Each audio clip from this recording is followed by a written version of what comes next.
Yep. It's Ram Guevara on our stream. We're mixing it up today for our final day of coverage. Nick Teixeira and Gordon Dixon, joined by the ghost of Danny Baggish in the background. It is Sunday Doubles 01, and it is going to be a good day in the booth. We're going to see some math.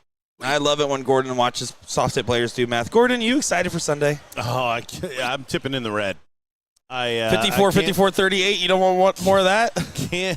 Can't wait to see the routes that I'm going to hate today.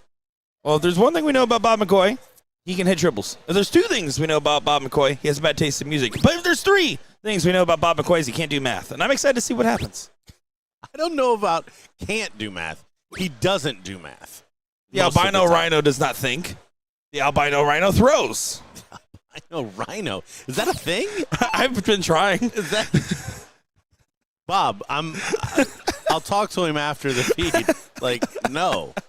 Like, no. No. The albino rhino. Jesus.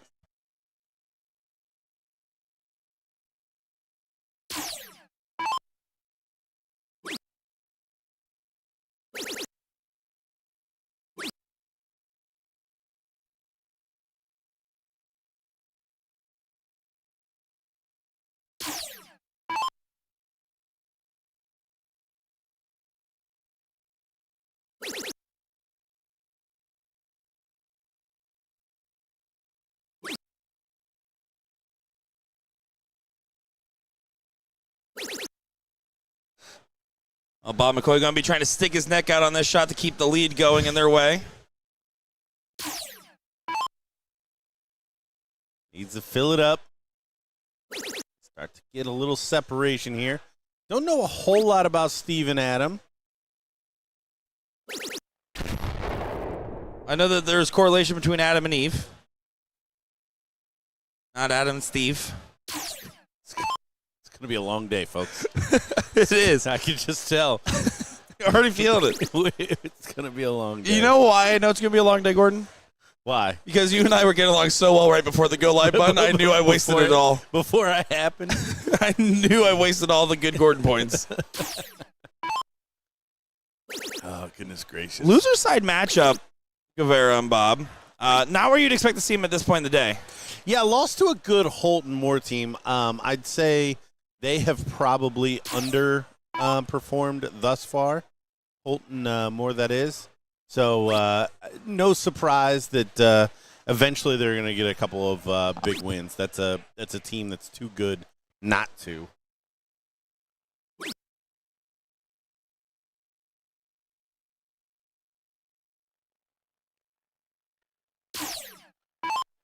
And it did go to a decider, so it's not like everybody got ran over.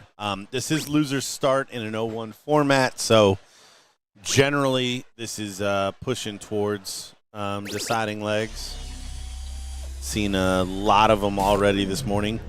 Or it's the opposite. It's like 3-2 or 3-0, depending on the matches. If you want to follow along, you can download the BullShooter app.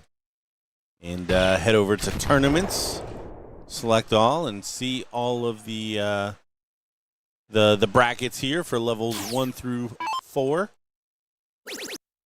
And if you're nice enough, or if you know the person well enough for them to tell you their dumb team name, you can follow along through the bracket. Gordon, how do you feel about team names? I didn't know.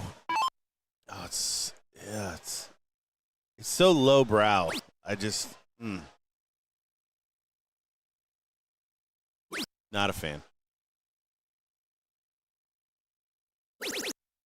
Good find for Steven. Probably not enough in this leg, though. Even if the 100 doesn't go away, it's going to be tough. Yeah, for a freeze to be in play for the 150. As long as you don't bust. Or you just take it out. You got to go inside at least. Bang. Low bottom wire. You can tell where he was aiming. Bang, bang. Bobaruski does get there. I literally like Bobaruski better than the white rhino. Albino rhino. Albino rhino. It's not too bad. I would put Bobaruski on a shirt. But not albino rhino? You want to wear that shirt? Nope. We wear a shirt like Minor Threat? Only in Vegas. Only in Vegas. Guys, we're having fun here today. It is double-double shenanigans, by the way. And Adam not getting in will be giving up the throw to Bobbert.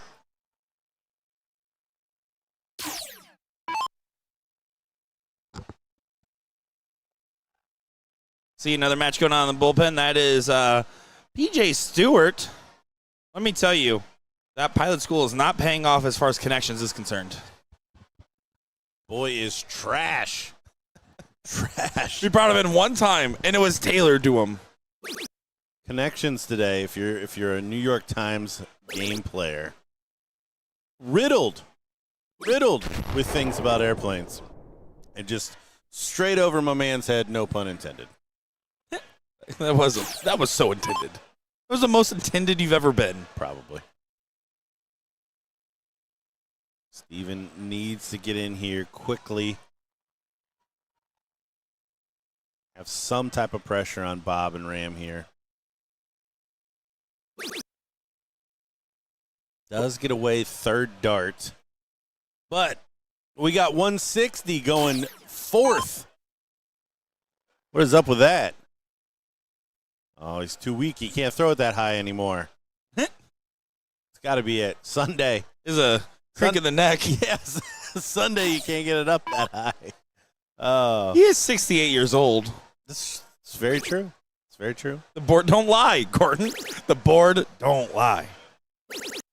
Oh, see, we're building up 160s for Ram, and Adam is the one hitting them. Great shot there. Get back into this leg. I mean, amazing recovery. You missed 3 clear at the double on the end, but Ram did now. And all of a sudden, even Bob McCoy, he'll have to be in a little bit of a sprint. Steven needs the challenge. So, right now, Ram is 1 point ahead of second place in the MVP running, by the way. You have that point system. Kevin Luke, 54 points. He might be the one to try to get that MVP title. And then it's pretty much a breakaway between those two. Unless both of those players fail to place, then Jason Watt could get on to the running. I'm sorry, I didn't listen to a thing you said. What was the first part? Wow.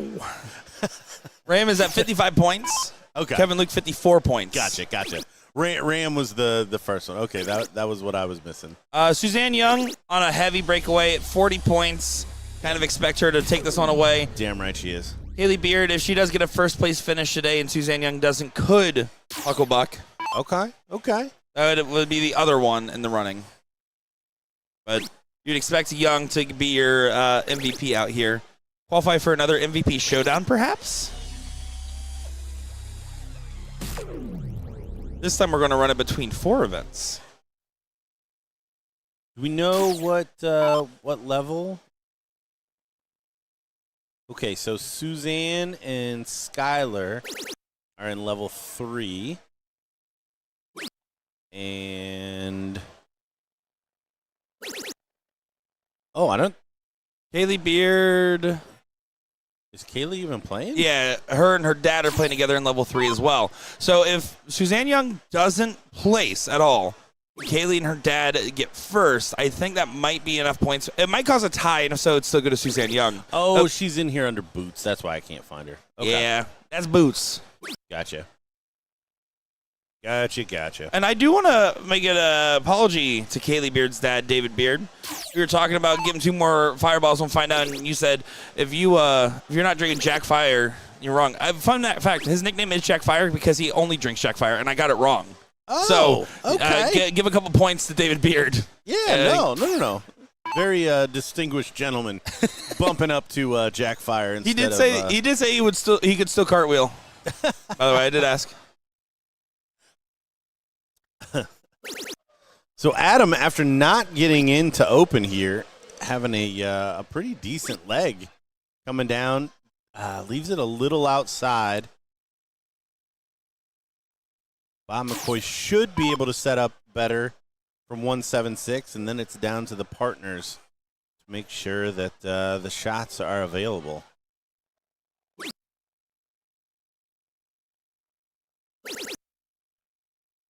Another triple for a single dart finish, and there it is. Bob McCoy there or thereabout.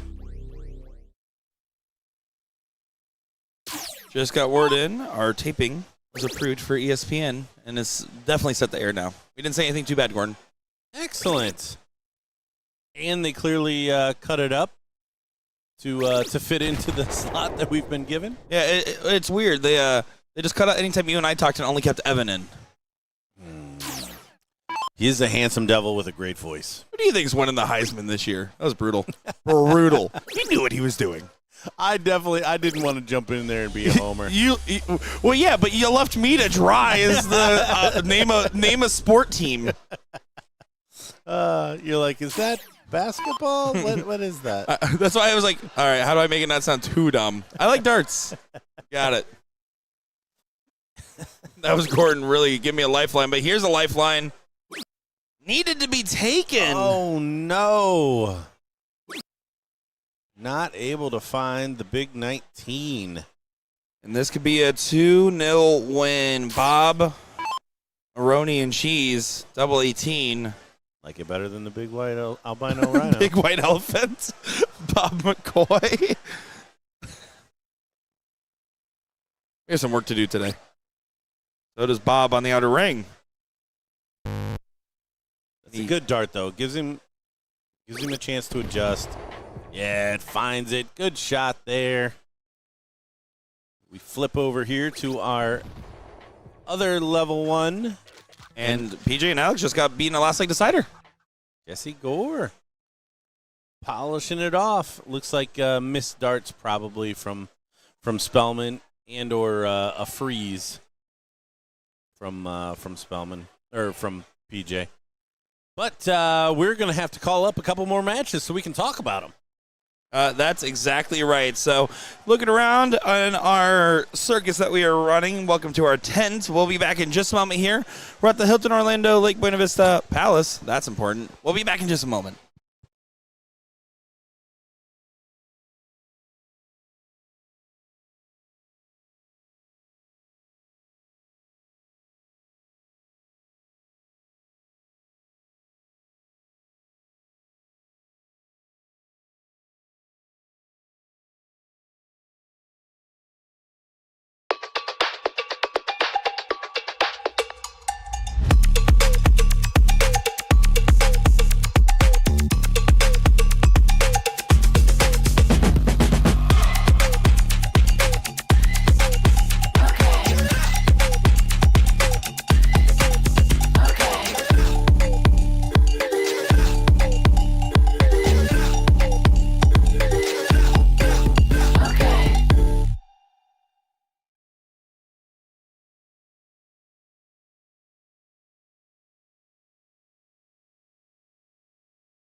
An unforgettable night starts with a song. No matter your vibe, the perfect tracks are waiting for you on Touch Tunes.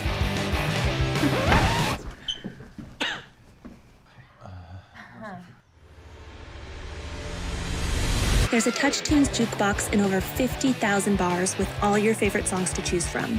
Get the Touch Tunes mobile app and control the playlist all night long. What song will you play next? Download Touch Tunes now and play your heart out.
An unforgettable night starts with a song. No matter your vibe, the perfect tracks are waiting for you on Touch Tunes.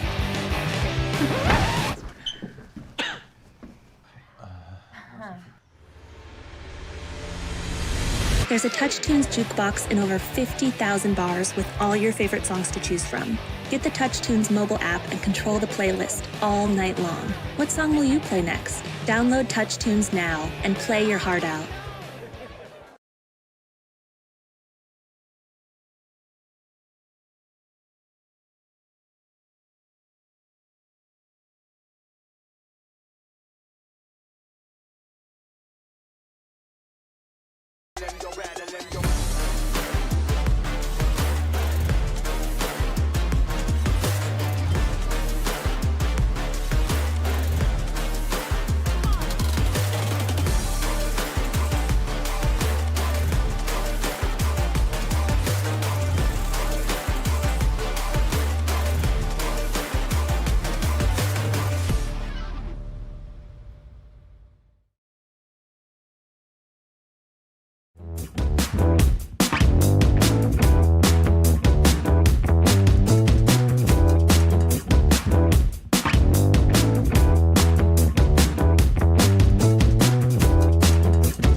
An unforgettable night starts with a song. No matter your vibe, the perfect tracks are waiting for you on Touch Tunes.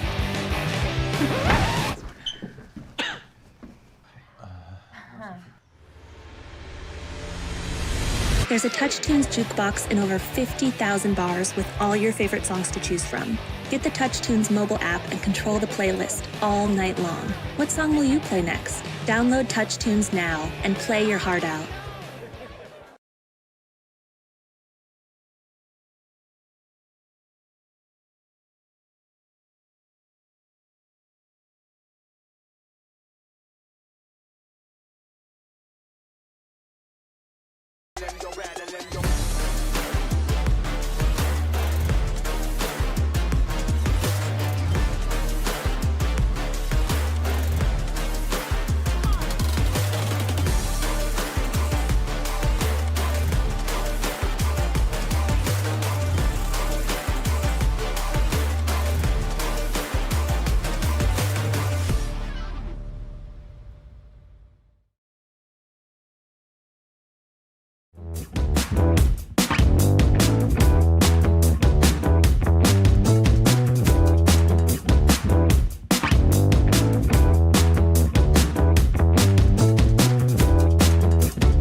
An unforgettable night starts with a song. No matter your vibe, the perfect tracks are waiting for you on Touch Tunes.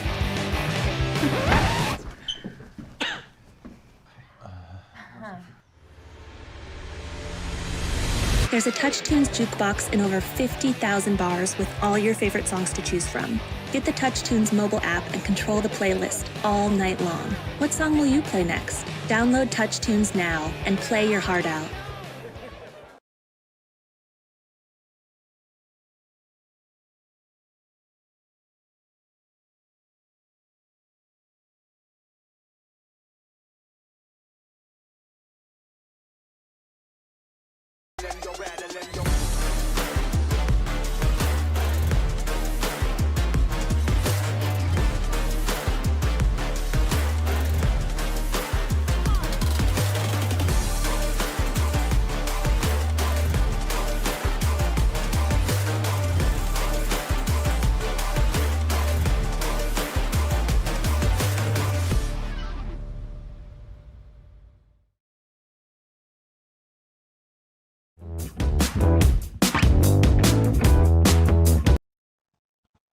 Here we go. It is Henshaw and Gore taking on Rakowski and Scarborough.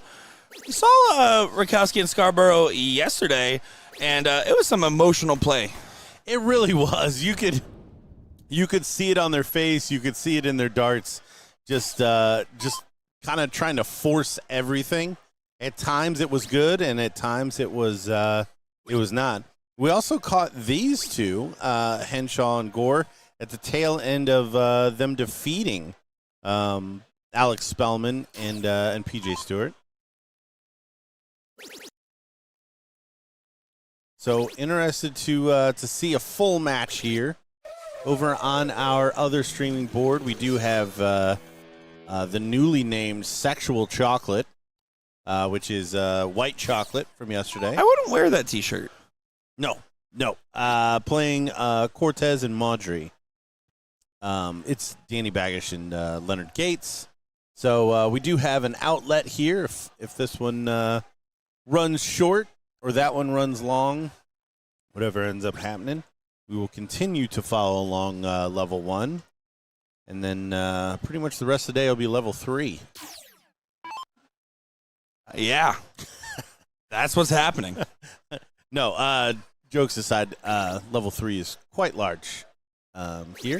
And if you want to see that for yourself, you are more than welcome to download the BullShooter app, head over to tournaments, go to select all, and all of those brackets will be available to you. Follow along. The boards do live update the brackets, so you know leg by leg how everyone's going. Richard Henshaw, Prodigy, does not find the Trip 20 in the last lead of the 170, but he did buy some Helio starts in South Carolina from Gordon. So, pros and cons.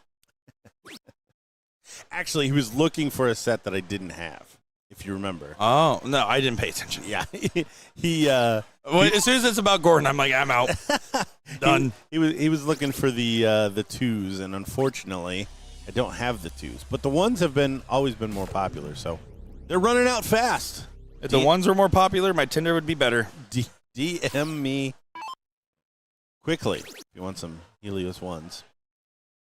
And remember, guys, you don't have to pay Gordon on time. I haven't. That debt has been moved. I just want to remind you. Yeah, we'll see how that gets paid. I still haven't ponied up the other $5, but No, I lost a $5 bet to you. I did lose a $5 bet to you here. I don't remember what it was, but it was the other 5. So now you just Should have been dollar a leg I lost with you with how bad I was playing. Garrett Rakowski, 140 or 110. I'm sorry. Oh, double 18. Good switch. There it is. The bullet firing away. And Gordon standard approved board management. That is worth a leg on the board. And as we said, loser starts, so no harm, no foul. Jesse Core, Richard Henshaw. Henshaw rocking the Amish look. I like the top knot.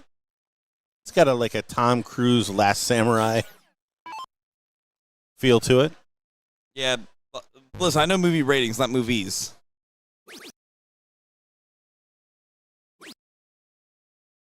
Jesse Gore looking like he gets his kids on the weekend with that outfit.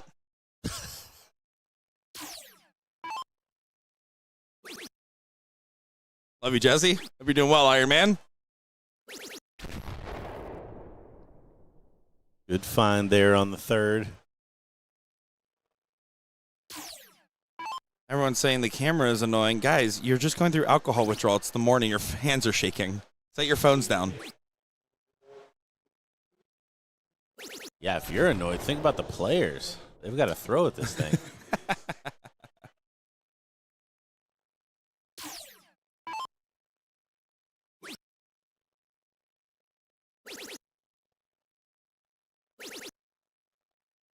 The Imperial March is playing.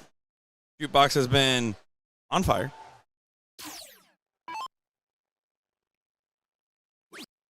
Somebody's seen Star Wars. I have seen every Star Wars movie. I haven't seen every Star Wars show. I wasn't a big fan of a lot of them. I just kind of got bored. I have seen every Iron Man movie. Jesse Gore, the Iron Man. Nice ton 40. And Sean Gore doing a little bit better job defending the throw here. Mike can start to separate a little bit. Trying to chase Jesse down. It's not going to happen. 2 on the top wire. You want to hear my favorite Mike Scarborough story? I do. When I was doing a remote interview with him, I don't know why I trusted Sean Green, but for some reason I swore he said that Mike Scarborough, and this is before he's like got it in better shape, by the way. I swear he said he worked at LA Fitness. I just didn't even think about questioning it. I was like, good for him. He must be a janitor. And I went to do a remote interview with him, and he's like, is it okay if I take this interview at work? I'm like, sure. And it's like in like a warehouse. Again, not putting it together. He then finishes the interview with me. I post it. We're live. He worked in a dispensary, and there was pounds of the product in the background. I was looking at the player, did not look at the backgrounds. That is amazing. So you broadcast. Oh, it was live. Yeah, I went that live. The interview was sent in advance to Will and Sean to review before the show, and they said, yeah, interview looks great. Didn't watch it, by the way. Does he still do the trick shots? He hasn't done them in a while, but I'm sure he still does them. That was enjoyable. I like stuff like that. Anytime there's a tournament and there's like a charity board, especially on the steel tip side where they'll stick up like the little stars for doing well in school, and you got to chip one of those to win a trinket off of a table. Yeah, take all of my money. I wanna play that. Henshaw does a great job getting to 150, but Garrett does a great job getting to 164 to challenge. Jesse Gore, best opportunity at 121. Oh, doesn't find the bull. Would have had an opportunity if that went on the 17. Does bring it down. Now, this is pressure because Scarborough needs to dig deep, and he can't stop Henshaw at 150. He needs to get below 24. 180 for 16 is very important here. It's not going to happen. He does leave himself a finish. Henshaw and Gore have to miss for this to matter because 164 should not get an opportunity. Oh, look at this. How about a 150 check from Henshaw? Great shot. Moving around the board. Excellent, excellent. So we stay with throw here. Garrett will get us started. This music is not the move today.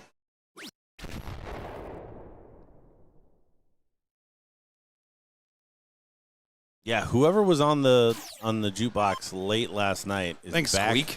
back on it this morning. And they need to not be. Do we have the power to ban? The person's profile name is 291-037-101. I hope that's a phone number. I hope so. Chat, say it again slow or put it in the chat. It's one number shy. It's one digit shy. Dang it.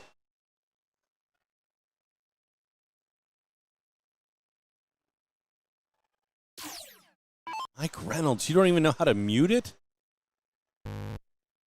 I know you can't understand what we're saying then. Does find an in.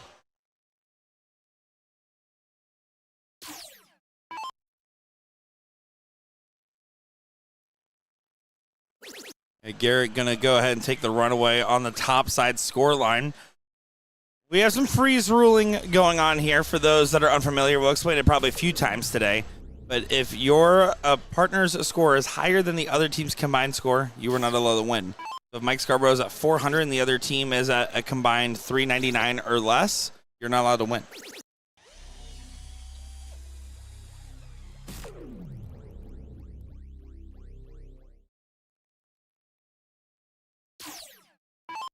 Has that ever been discussed about not doing that, or is that a BullShooter, seen as a BullShooter, I don't know, benefit or icon or part of the tournaments when you come play a BullShooter? Listen, there's a lot of things I've went to meetings and said BullShooter shouldn't be doing this. It hasn't been one of them. I think we got a lot of other low-hanging magical peaches to pick first. I do think it's part of the BullShooter branding, though. I think that there is a factor of that.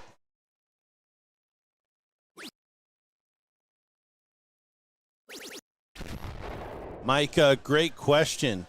And Mr. BullShooter that I'm sitting with, he's going to tell you about the upcoming. Yeah, it's in Alabama. I wish I knew more. There's a sign out in the hall that has all of the upcoming stops for this year's tour. I think you said yesterday 10 total for this tour, including the final. Yes, and it has already been listed that the Invitational will be moved to Chicago. The BullShooter Open, been aptly named. The BullShooter Open. Is that what the Invitational is now called, or is that what? That's what Chicago is called. So instead of the World Finals, it was World Challenge Champions, then BullShooter World Finals, then BullShooter Finals, and now we settled on BullShooter Open. Because to be fair, it isn't open except for the handful of invite-only events, right? I mean, at this point, there's an exclusive event if you're on the pro list. There's an exclusive event for MVPs, and a couple of other events that are on that lineup. But everything else is open. And in fact, anytime a special invite-only event is going on, there's an opportunity for a non-invite version of it typically around the same time.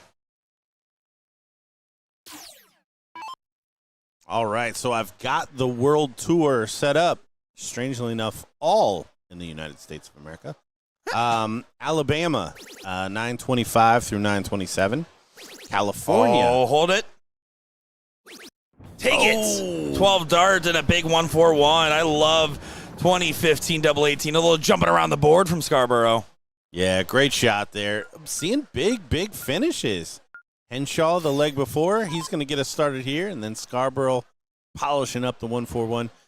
California, the end of October, 1023 through 1025. South Carolina, then the beginning of November, just in time for almost my birthday. 11-6 through 11-8. New York, 11-20 through 11-22. Texas in January, 1-8 through 110. Pennsylvania, another one of our biggest stops of the year, 129 through 131. Nebraska, 319 through 321. And then my home state, Ohio, 423 through 425. You can head over to bullshooter.com/tournaments and find that regional series there. Yeah, they were sitting at the tournament room, and they said, you know what's better than having a Wisconsin tournament in April? An Ohio tournament in April. Oh, man, that's because they've been to both places. Yeah, one had a lot more people. Let's not go there. To be fair, those car windows had it coming in Ohio. Oh, goodness gracious. Different city, probably. So true.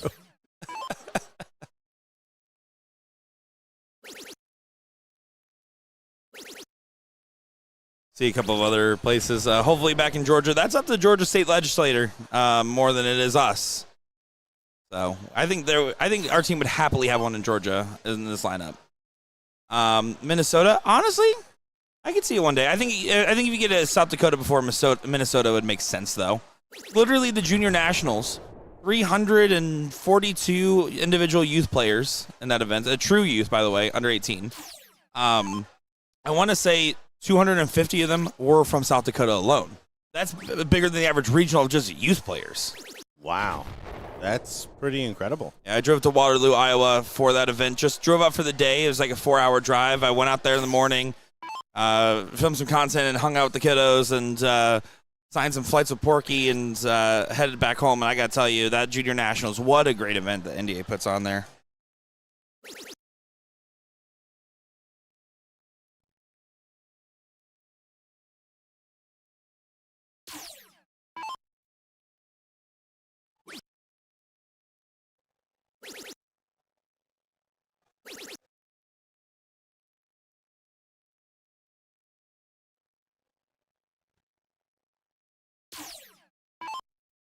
Well, pretty much parity across the board, but Rakowski has the opportunity to be the first one at a finish now.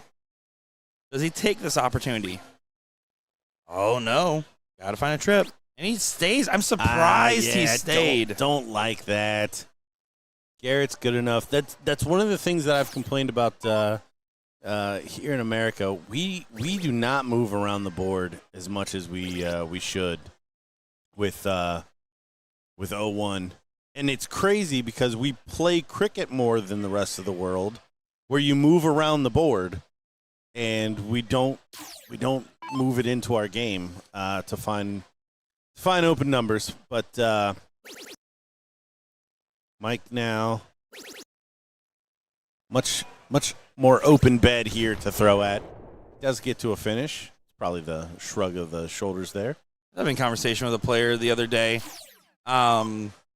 They were talking about how they were getting in the seal tip, and they were saying, yeah, I feel like I'm going to try to be a 19 shooter instead of a 20s. I feel like I score better down there. I'm like, well, you don't aim there as much, so you're probably focusing more when you switch there. You get tunnel vision on the 20s.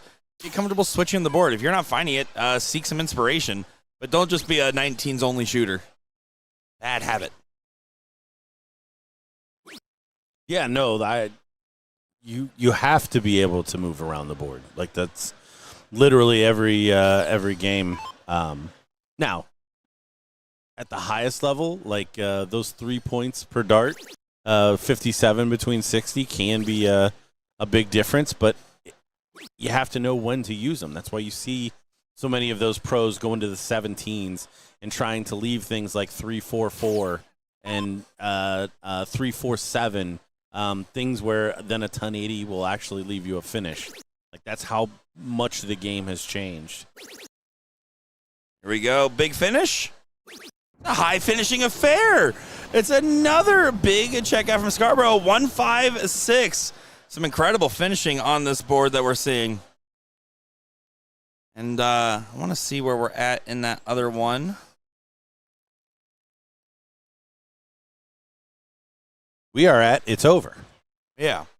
Looks like they or just... it hasn't started. No, game 4, they won. Okay, it was a 3-1. It was a 3-1 indeed. All right, so coming up next will be our first top 4 matchup on the winner's side. It'll be Lawless versus Sexual Chocolate. Got there. Nailed it. All right, we're just going to take a quick second, and we'll be right back in just a moment's time.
All righty, here we go. It is time for another good matchup. I do believe we're going to begin that top 4 matchup. This is actually a loser's side matchup, so we will be ready in just a moment. We're going to switch over to that once they're going. But this is Kevin Luke, Captain America. Pretty impactful for Kevin Luke's MVP run to outfinish Ram today and get into a point-earning position above Ram.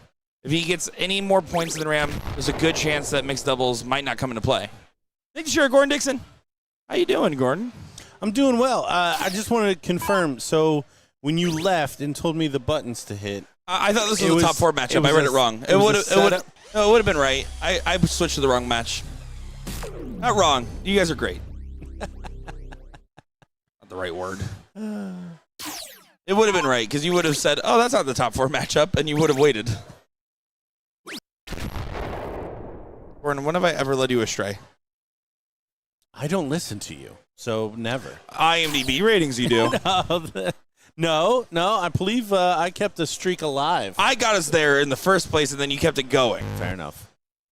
I got like 3 points. Guys, okay, let's just explain this real quick since we're about to switch off. There's this game, it's high-low, and it gives you the 2 movies, and then you have to guess which one has the higher IMDb rating. 3 movies in a row, it was a 0.1 difference, and I got them right. I found the line. You might have found the line at the end, but I got us to the double-digit threshold. Not sponsored, by the way. Just really like playing some games.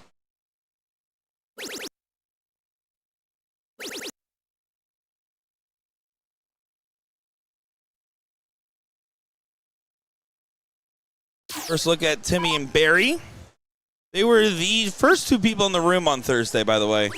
Doors opened at 9 a.m. They were there. They were coming on through.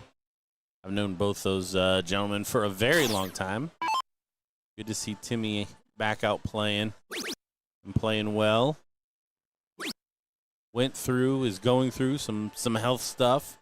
So glad to see him out competing. He has been out quite a bit. Jim Wood looks just as relaxed as off. Actually, more so today than yesterday. Not even a dirt jersey. Yeah, yesterday's double dippers. Captain America and Kevin Luke double dipping, aptly named White Chocolate yesterday to become the champions. We worried about their level of play, and they stepped it up. Played extremely well to get the W there. Why don't you let stream matches run after level 1 and play other matches on the stream board? We don't need y'all commentating, but utilizing the step and play other levels on them? We did. We streamed all of level 2 last night, primarily only level 2 of mixed trips. We got the level 2 finals and finished up all the brackets before we had to reset the show 4 triples. We saw multiple different finals. We do. Tune in. That's on you.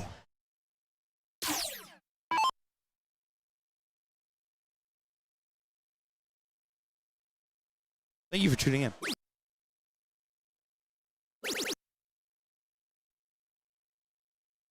Trip 10 on the setup? I don't think you need to worry about the freeze. Yeah, I think you can just do the normal setup. Yeah, and I played this gentleman, gosh, back in the medalist days. I don't even, is medalist still a thing? Not that you want to talk about that right now. But I don't think. Take it away, Gordon. Yeah, my area has completely switched over to the beautiful arachnid boards. I think they do have one event still, I'm pretty sure, a year. I saw it on Replay Magazine. Yeah, when I first came into Columbus, though, it was definitely medalist heavy in some of the events, and that's where I met Mr. Barry. I think they only operate in the state of Washington now, or pretty close to it. I could be wrong. I do appreciate that dynamite setup, Gordon. Can't be worth going to. Come to a BullShooter. There you go. Good save. We've got a set of regionals this year, 10 events to choose from.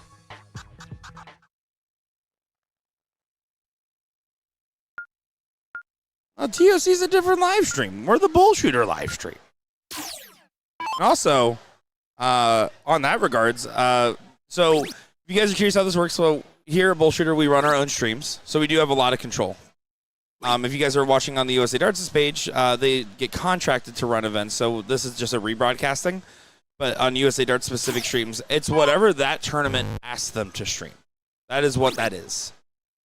I did hear this year at TSC they are going to be doing a lot of other level focus in the evening. So it's going to be high level mornings, low level evenings is what I've been told to expect this year, though. So they listened.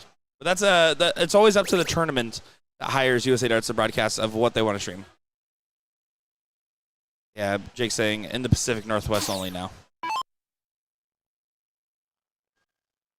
I'm embarrassed to say that it would have taken me way too long to figure out what PNW meant. It's probably another airport code that PJ doesn't know. Most likely. Because the ones today, they were just right in front of him and he had no clue. Happy to help you in, Pike. Just giving you a hard time. It's Sunday. We're tired. And all I'm thinking about is sushi dinner before my birthday tomorrow. 28 years old. All I want for my birthday is for you guys to subscribe. Can you do that right now? Over 567 of you watching across all 4 platforms. Twitch is down today. Apparently, Twitch was not receiving our broadcast well, and all 5 of you were disappointed. Actually, Colin Rath texted me. I'm sorry. Colin Rath specifically, I'm sorry to you. But thank you for letting me know. I did see that, and I appreciate it. If I know anything, keeping Colin Rath happy is in your best interest, sir. I gotta say, Colin Rath has never done me dirty. Not once. Huge fan. You know how I know Colin Rath has never done me dirty? I played a season at DPFL, and him and I were in the same division. And then he had to pull out after 2 matches because of a wrist injury, and the table got so messed up I barely qualified for the knockout stage in the round robin. So thank you, Colin Rath. He did me a favor. He also gave me some pretty cool spots to check out when I was in Philadelphia to eat food. And to see a concert, but mostly eat food. 180 from the Baxter Bagley.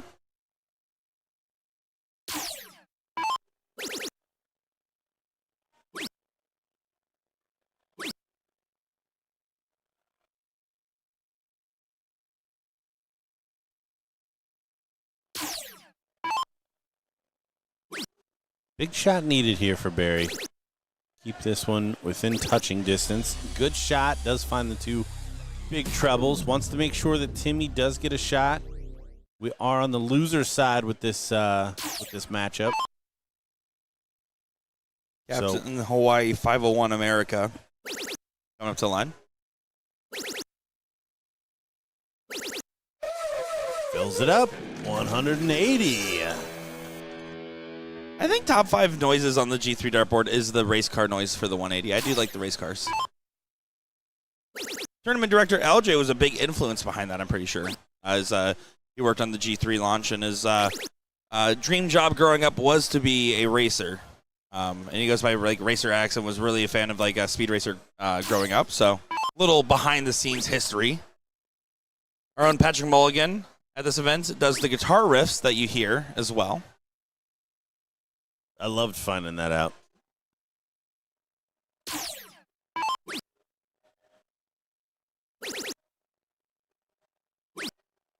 Gordon, Nick, Will. Quality performance again, boys. FYI, Caden's dart flips are almost Gordon-esque. Alan Gray, we saw over in Washington last year. In the PNW? In the PNW. You're learning some stuff over there. How about that? Great to hear, Alan. 10-6 wire. Double tap. Not going to go. We will keep you updated as our other match in the bullpen, top 4 on the winner's side is going. So keep you posted on this one as let's see if 107 goes. I'll give you a chance. All right, you had your chance. Well, I just got to see how this leg finishes. We'll stay for the leg. Kevin needs a big scoring leg. I don't know if he scored enough to prevent a freeze. We'll see. Yeah, Barry's got to get below 81 and less. That was a good step for it. Oh, all he doesn't need. Oh my gosh! Not bust. I thought it was going to go the other way. Man, oh man. Captain America is frozen. He's saying, I play steel tip. What does that mean? He's like, just get the 4 or less. Try here should technically be 16. There's no mathematical benefit to be at 4 versus 2 and get an extra dart at the outer ring.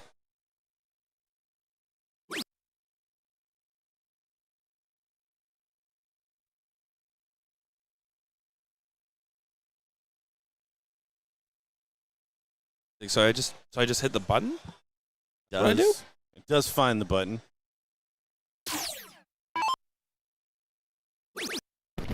All right, 1-1, and we'll keep you posted. Here we go. It is a top 4 matchup to get to the seats. It is Sensual Chocolate taking on Lawless. That's water polo champion Logan Jensen stepping up to the line, playing alongside Robert Breaking the Law. Taking on Danny Baggish and Leonard Gates.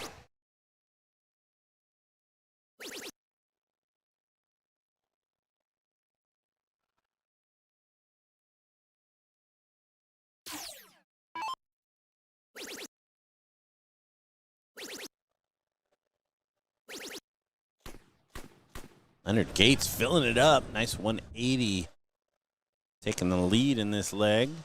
Throwing second for Team Sensual Chocolate. Lawless, Laws Masonry.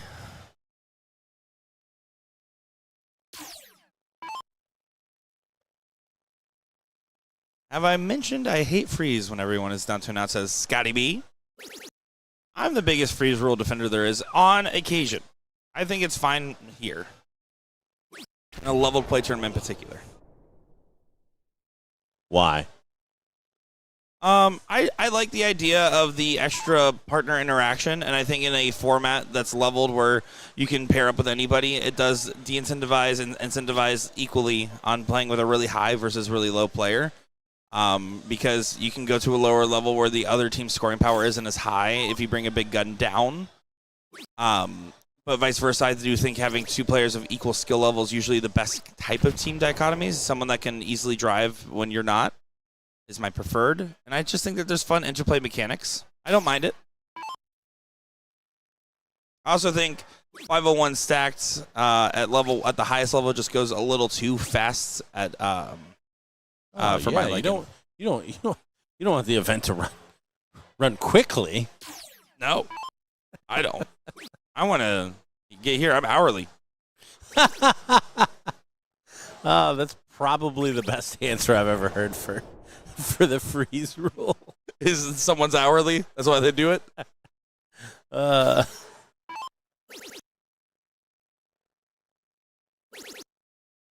do clown on Logan Jensen, and he deserves every bit of it because he stayed there on the 20 instead of switching to the 19. Sorry, Logan, I was about to compliment you, and you did that. But capable player. We saw him do quite well in New York. Went on a couple of different good runs. Qualified for the Invitational out there. Is also, he claims that he actually was like a semi-pro Mario Kart player.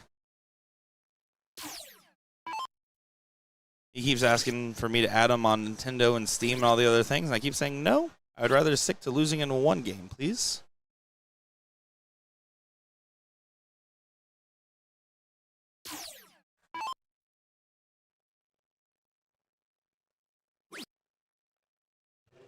Double 16 for the chocolate of the Central Chocolate team.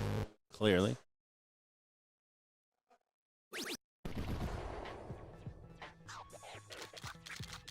Trip starts at 3 p.m. tonight. It did change from last tour. It's an hour later start time. Or, excuse me, Trips. Mixed doubles. An hour later start time. As that is a 1-0 lead for Sensual Chocolate.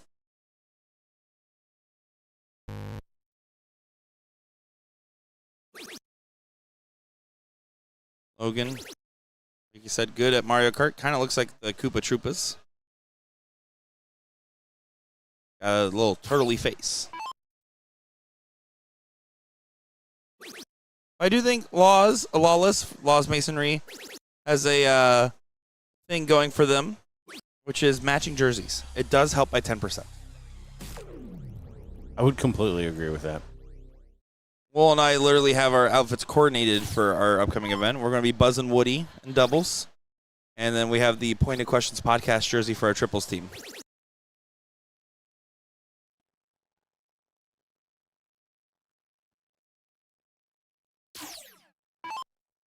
Leonard Gates to get started here in leg number 2. And those curious, Timmy and Barry and Rookie of the Year, Jimmy and Luke, have not finished that deciding leg just yet. They just did, as soon as you said it. That was a double 8 and a win for Jim and Kevin.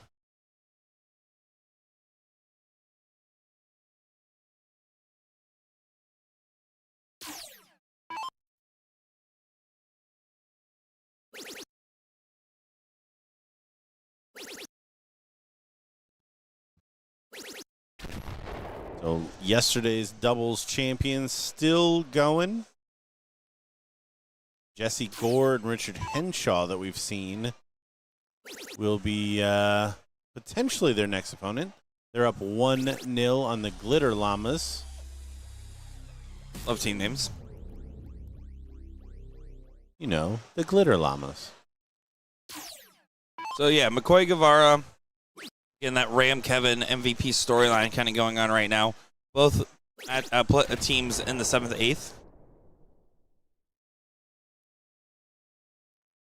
That's another factor is, like, who's staying for mixed doubles. That's also typically like a do you skip that event to take a flight type of scenario.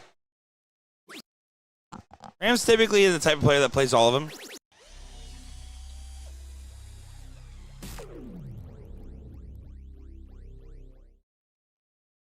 Yeah, the only events I can remember skipping is it all depend on what the Friday night blind draw was. If it was 500 or more for first place, had to get there and play it. And obviously, whatever singles event was first is usually the path there. My younger traveling and playing days, I would actually look at concerts in the area sometimes. So would I go to a Friday or Saturday night concert versus? So I did. That's how I saw Weezer and the Pixies. Weezer's a good pickup. Yeah, I did not play well the rest of the weekend. I don't know if it was Weezer's fault.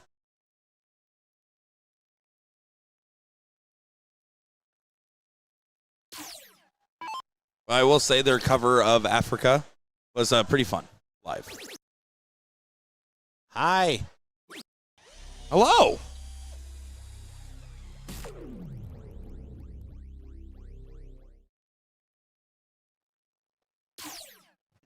Night Rogue pointing out Logan Jensen's still wearing the same socks he wore in New York. Really, even those ankles covered. Level 12. For a 2-0 lead. Does go. I just noticed that was not a great shot by Logan. Had an opportunity with the last start to freeze. So ended with 269 or yeah. Yeah, you're right. Could have got below. A 160 in. We'll give a little bit of redemption. Logan with the 160. The Ram Guevara, if you will. Ram Guevara hasn't been doing them too much yet.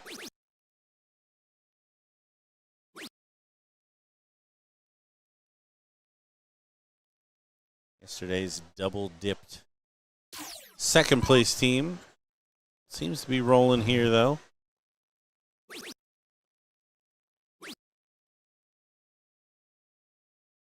Trying to make their second final of the weekend. This is going to help. Leonard Gates doesn't like it because the last one didn't go in. Look at some averages on the day.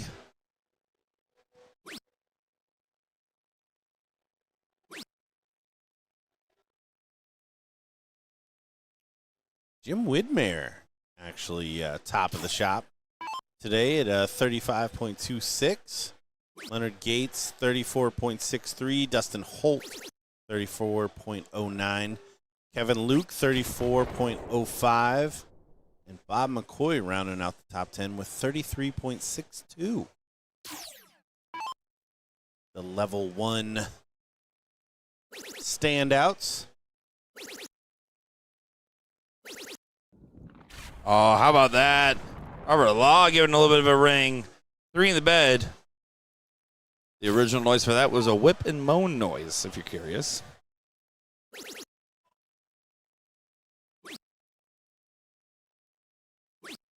Not even a joke. Found the sound files.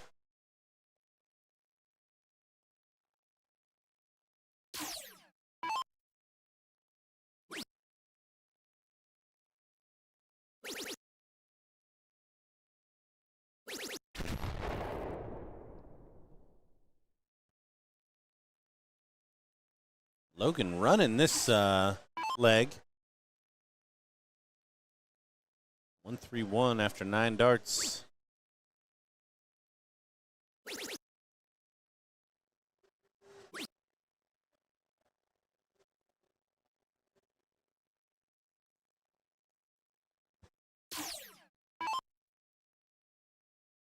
You have Magic Peaches and Holton Moore called up on board 27. Our other streaming board will bring you that action as it is available. Gates on the setup. 180 would be prime.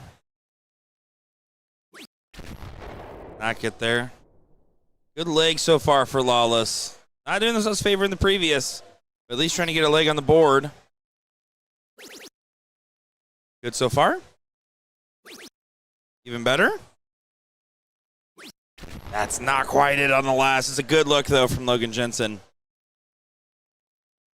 Rob Law really wanted to go. Yeah, that was a great look. I think that would have been our second 1-3-1 in that fashion. Danny steps aside. Finds a couple of trebles.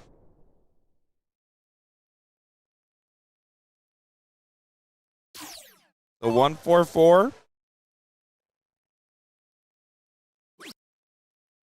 Continue to help your partner.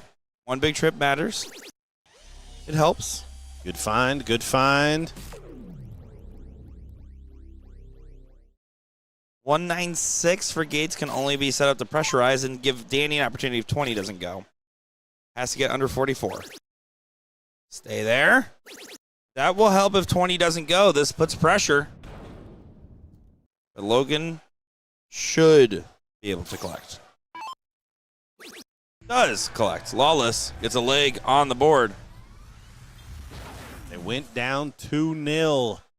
The Cardinal sin of loser goes first, race to 3. So now Danny Baggish gets a chance to start the leg without winning a cork. Said Cardinal Sin on my podcast with Jen, Playing Questions podcast, every other Tuesday. We had a segment where we answer the pointed question of the day, right? You got to figure it out. We're trying to solve all the Darts World problems. And we did the 7 deadly sins of running a tournament. What's your 7 deadly sins of running a tournament? Oh, gosh, I have no idea. You're like, just clip whatever I said the last couple of matches, and I'm sure it's there.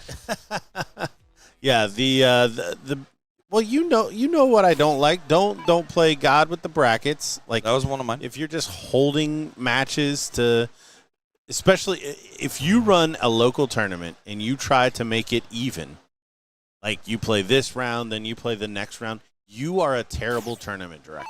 I'm just telling you that right now. Don't do that. I don't care if it's single or double elimination. Do not do that. You have no idea how long those matches are going to go, so run them. The other thing is, if you run multiple events in a day, you do not have players play in the next event while they are still in the event before. Yep. That was on my list. That is 100% something that you never do, ever, ever, ever, ever, ever. If you're a tournament director, I don't think you should play in the tournament you're running. Maybe blind draws locally are the only exception. I don't hate that rule. I usually play by that rule unless you have a good staff. The only thing that I would say is if you also have to understand that like you're putting undue stress on them by doing that. But no, I generally I don't know if that's a cardinal sin, but that is a strong do not do for me. Favoritism towards players on rulings, another one. Be consistent, be clear. I think I had a new one. I don't know if it's actually a true 7 deadly sin, but it's just happening so much. It's like the hot take, flashing it in right now. AI-generated tournament flyers. Listen, your crappy little Microsoft Paint one before was at least your crappy Microsoft Paint one. I knew which crappy flyer was whose. Now, they all look the same. I don't know. That sounds like somebody that's afraid he's going to be out of a job. I don't make the flyers. I'm not a graphic designer. I've seen AI video editors. I got time. I certainly don't think that that's a deadly sin. Maybe a strong do not do, but I still pay to have mine done. But I certainly don't fault anyone. Keeping signups open too long into the start time of event. If your event starts at 9 and you're taking signups at 9, you're doing it wrong. With all of the, I just don't agree with that one. I think you can now because, like, literally, especially on the steel side, it's a click of the button and the bracket's made and you're off and running. I've seen too many people get it wrong. I'm not saying you can't do it right, but too many people get it wrong. Like, if I'm giving someone a rule book of how to start and they get comfortable and they decide that they want to get more aggressive with it, go for it. You know what? I trust my team. I can play in the tournament. I trust my team. We can take a sign up last second. You have to think of 7. That's a lot of slots. That's a lot of triples. Danny Bag is trying to get this one done as quickly as possible because he may be frozen for a bit if he doesn't. Leonard Gates all the way back on 4-6-1. And here might be a deciding factor. Leonard can only get down to 2-8-1. And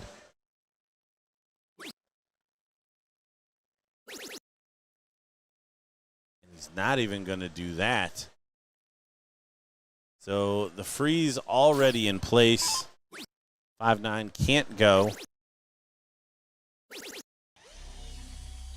You see what that means. Bobby Law.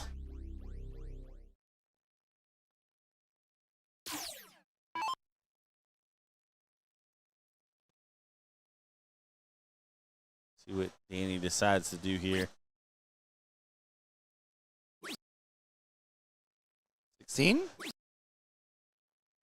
Let's get to 4. That's how the math works. 86 should be treble 18. Oh, 17. Shake of the head. Double 16 to tie this up. Ooh. There it is against the darts. That will work. All right. Okay, so now they know they can win going second, and they win this cork, and they go favorite for this match. And look at that. Danny thinks this one's in trouble. You'd be right. Use the dart. Well placed from Jensen. Yeah, great comeback here for Lawless.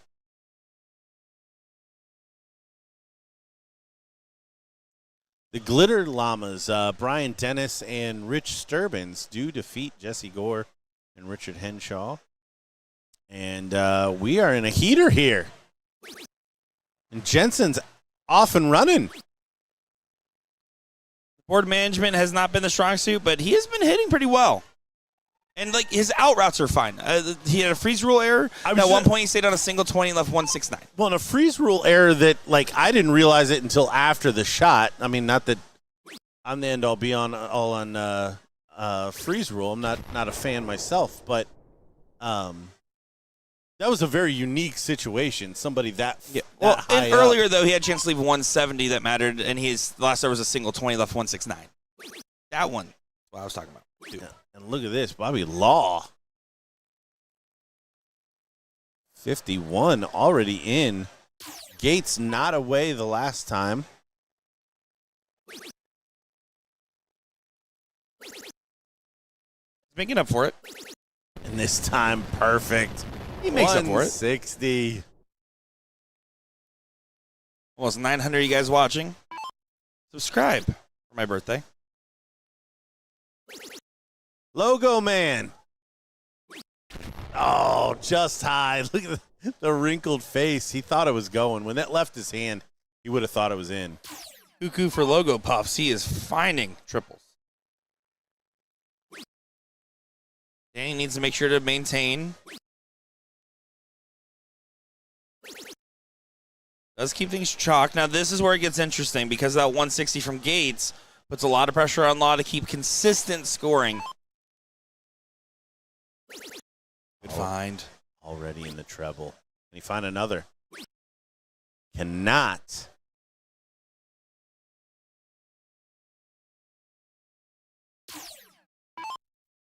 Now, Gates the one to watch here. Ton 80 does leave a finish for a 9-darter going fourth.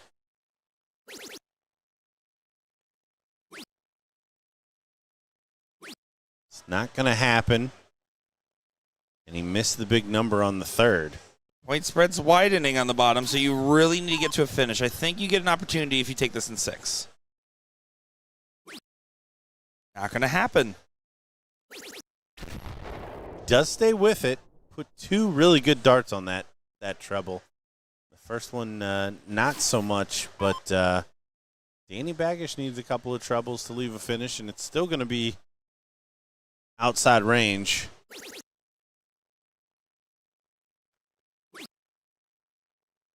Big find on the last.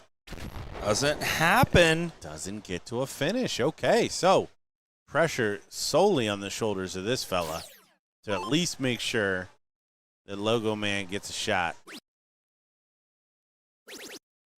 Find another. Not that one. So Gates, can you be the first one I would look? Secondly, can you hit a big enough shot to block out Logo, who's not on a finish yet? Last League Decider is getting intense in this top 4 matchup. And now needs the last start to go. It's only a 161. That feels like a gift. Yeah, definitely. I mean, Gates after the perfect open, only 1 treble a turn after that. Needs to find a triple. Put this within touching distance. Resets. It was a good reset. How about that? Staying pressure on.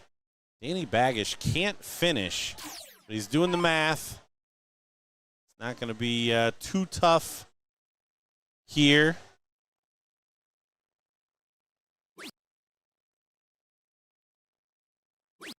And this is a gift, too. This is a gift, too. 94. Reese starts to really come into play. Robert Law has been getting some bailout trips. He needs a little bit more. Needs at least 2, I think, to have this even be close.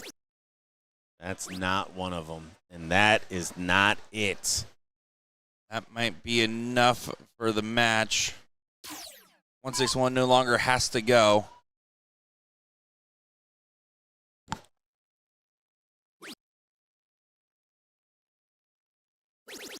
Yeah, that'll do enough. Gets to the outer ring, sets it up perfectly, and Logo is on sale.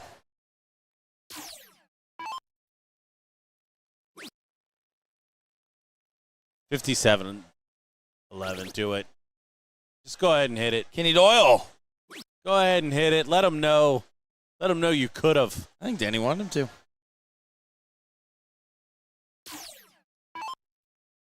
$54.40 for the match. 54.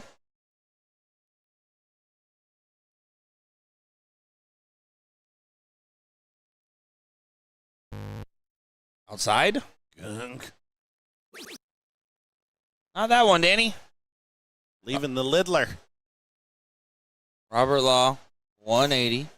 Leonard Gates outside, Danny outside.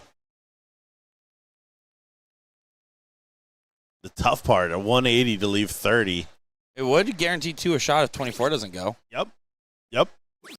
Anything less, though, does not. Freeze already in place. Leonard Gates, double 12. There it is. You see him ring it up a little bit. He knows that was a close one. Good shooting there from Logo Man. Unfortunately, just not enough as a team to get the shots. It's leg one of our other top 4 matchup. Magic Peaches and Holton Moore taking it on in the bullpen.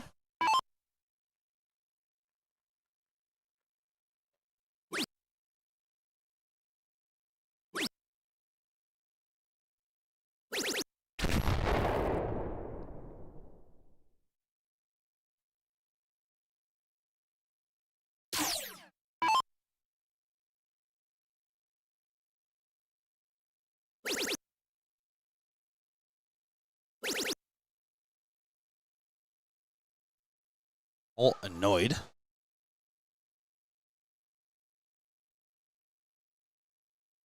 Thinking double 20? Thinking trip 14? Oh, like 6. Yeah, double 20. I like that.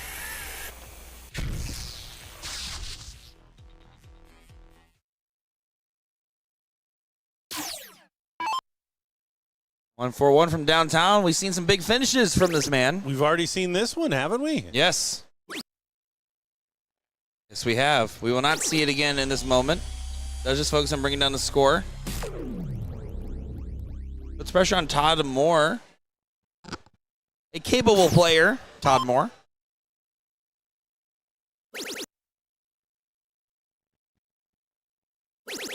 Look at this.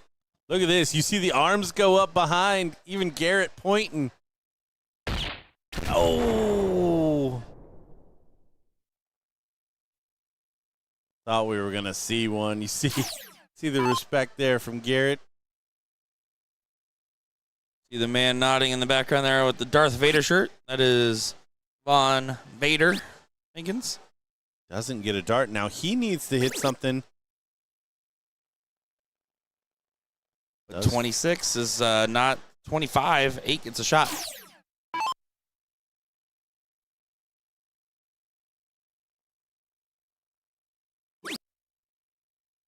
Double 2.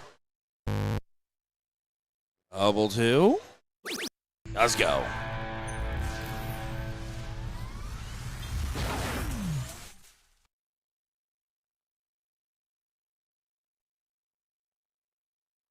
Little confusion. Here it's like, you got it. Garrett definitely looked annoyed. He was going to go do it, but he looked annoyed. It's good to see Holt win a leg. First leg he's ever won, so he didn't know what to do afterwards. It hasn't happened much. Todd Moore's been doing all the work. Gary Rakowski and I have never lost a Shark Tank together. We won't be changing that statistic this year. A Shark Tank? Shark Tank. In Missouri? In City? Never been. You they used to do the pre-TOC blind draws. So I didn't know if you actually showed up early and went to one of those the day before. Oh, like at the venue? No, it's a really big dart bar nearby, like 20 minutes away. Oh, you know what? I think I have. I think I did. Actually, you know what? I think a guy that I played with in there, he has been fighting with Kansas City over a ball that like at a baseball game. Oh yeah? Yeah. Why can I not? What's that guy's name? Mike Liberty. Liberty. I think was his name. We did really well. I don't know if we won it, but we went deep. I didn't know that was the name of the At Sharks, The they draw. would call it Shark Tank. It's a fair name. Well, isn't there? 'Cause there's another big soft tip event named Shark Tank, isn't there? Not that I'm aware of. Oh, okay, fair enough. I'll just make stuff up in my head. It's Sunday. It wasn't in your head. You said it out loud. Yeah, but that's where it originated. That's true. What's it like being in Gordon's head all day? Don't scary things. The fact that more of them don't come out is a good thing. That's why I continue to keep jobs. Yeah, I keep trying to hot mic you to fix that. You did try to hot mic me yesterday. I do not need any help.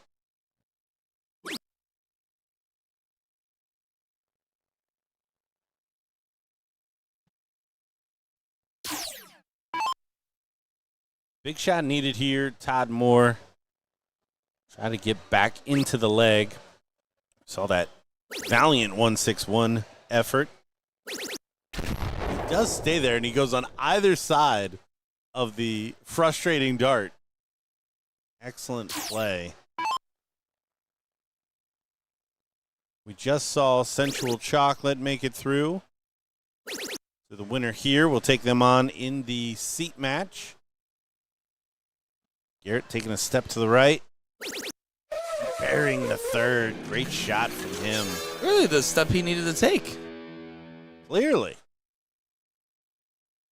Get some updated stats on these players. Dustin Holt into the top 5.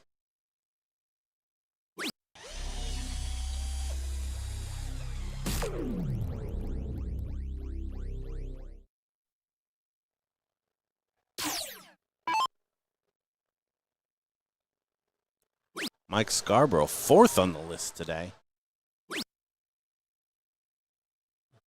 If I remember correctly, he led most of the day in the doubles cricket stats. Yeah, I mean, truly performing quite well. Scarborough has always been capable, but especially in these last few years, I mean, really like going from giant killer to giant while losing weight.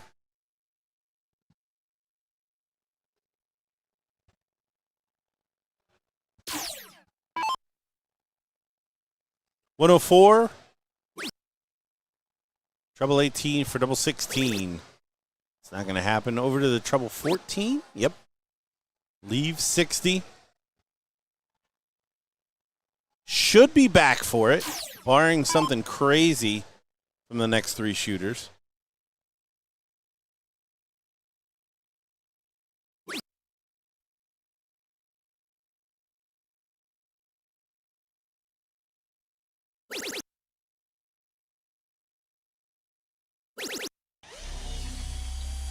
Good shot there from Holt. That does start the pressure for Mike Scarborough.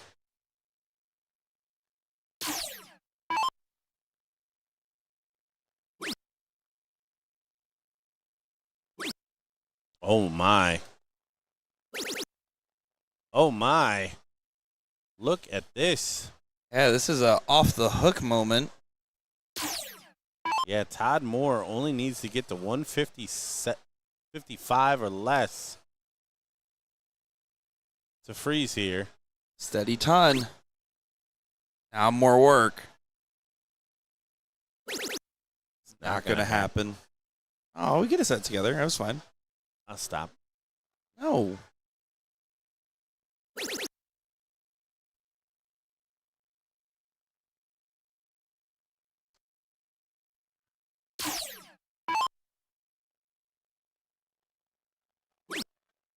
Gordon getting delivered his M&Ms of the day.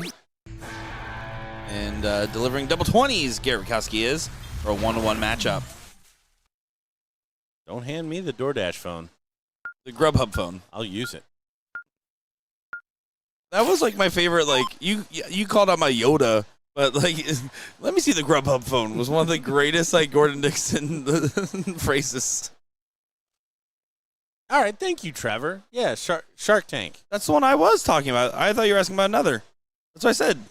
That's how the conversation started. I said, Gary and I have never lost a Shark Tank together. We're not changing that statistic this year. That's how we started. So I assumed you were talking about another tournament because I said Shark Tank, held at Sharks, the bar that holds the blind draw before Kansas City. You said, I don't think I've ever been there. I'm like, are you sure? And you're like, actually, I have been. Gordon never listens to me anymore. I don't.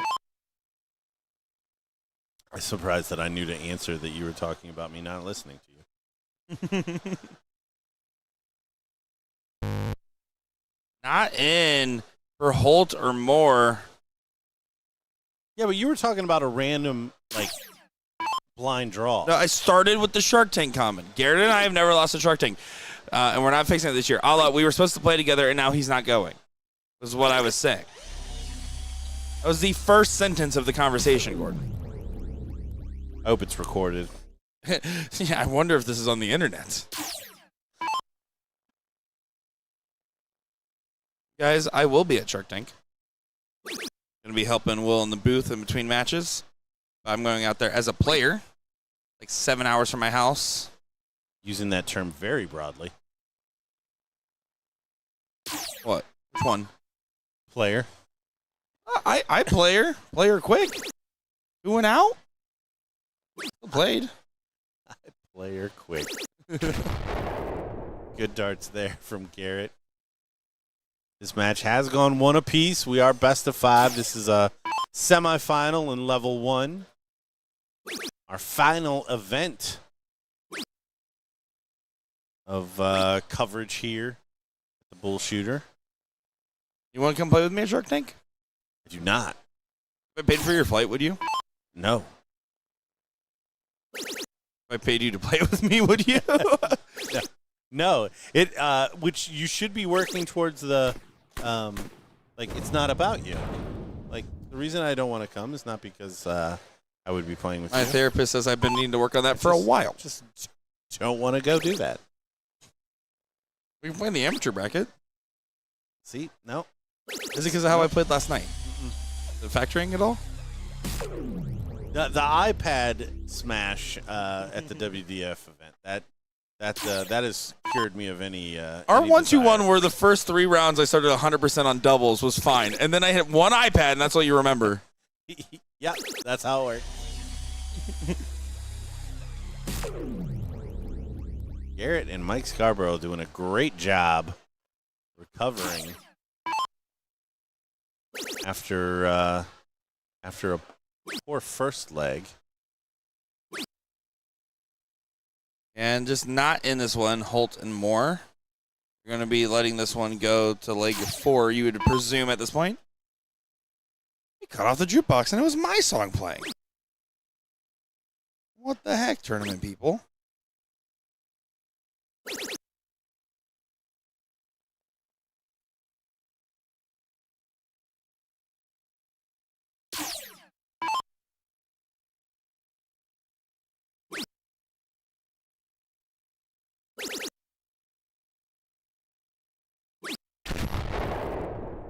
Steady ton.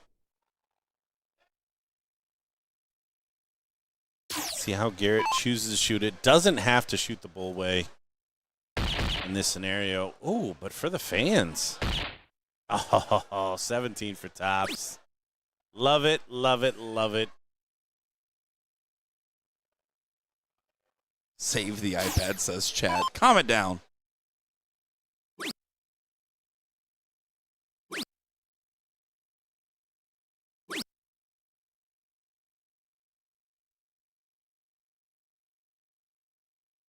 $107, Mr. Magic.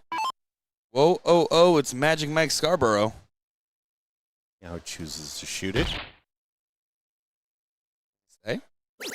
He does go 42. It drags the last. Not happy with it, but no punishment in sight. Yeah, no, he's got a little time.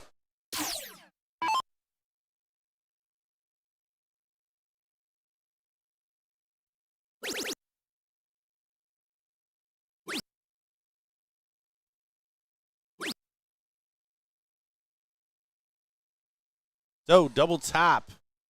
And Dustin Holt will start again and try to tie this up at 2 apiece. That dart fly sideways? It certainly felt like it. That one flew straight. Shake of the head, but job is done.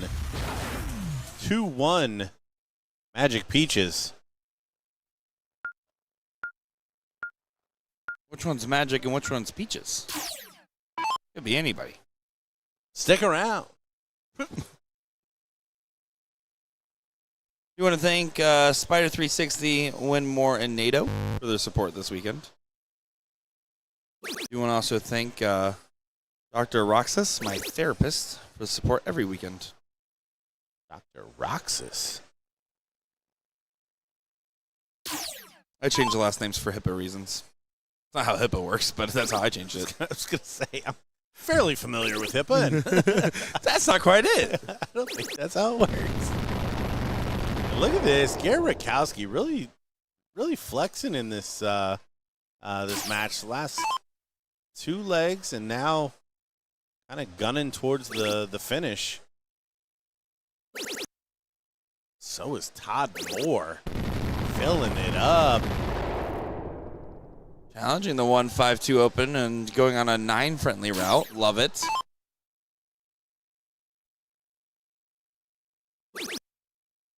Scarborough off to the races. Trying to Shanghai. Not quite goes low on the wire. We have to hold here to match the scoring now that Garrett started with.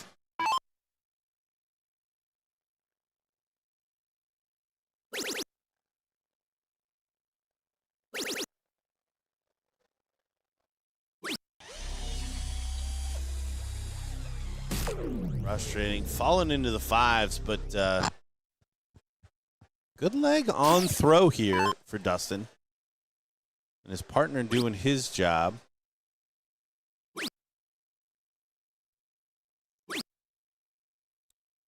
Garrett, unfortunately, not following with another couple of big trebles. So fairly safe at this point, looking like 2-2. We still got half the leg to play. Yeah, I think it's a little close to call with how things have been going. We've seen some haywire moments. 160 does not get matched with a 43 right after is one of them. Yeah, but parity always favoring the team going first. Which is why this loser starts format is so tough. Tough is a word to use for it. TUFF, tough. You know what I'm saying? Tough Puppy was a Nickelodeon show. All I had on that segue. Thought more was going to come to me when I started saying it. No. Another good first dart. Does he hit both sides? Oh, he was trying to. Nice ton 40 to leave 140. If we can get a double top.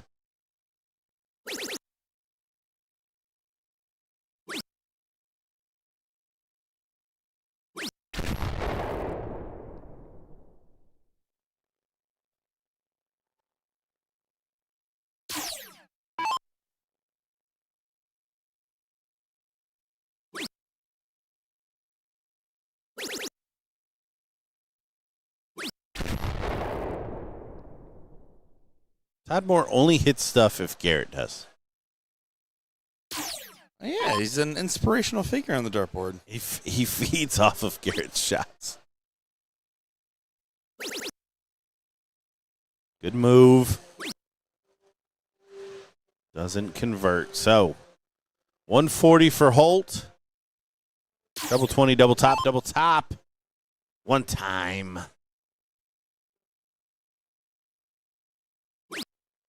Not going to be this time.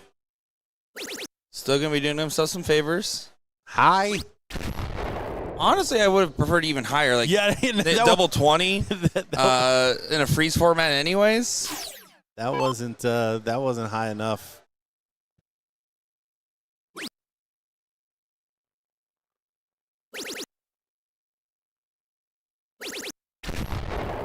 Nice 140 there from Garrett. 140 on the cards for Todd Moore.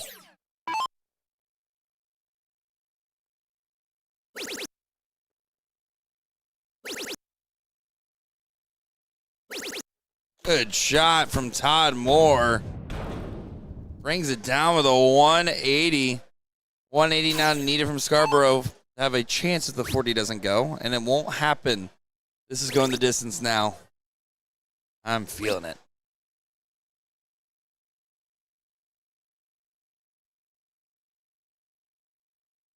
Double top to solidify it, and then we're going to see a cork.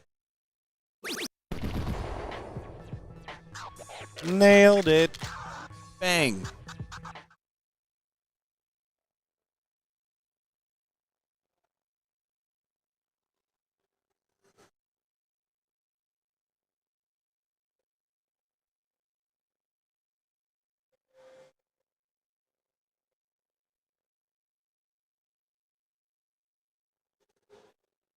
Oh. Both one hole into the bull.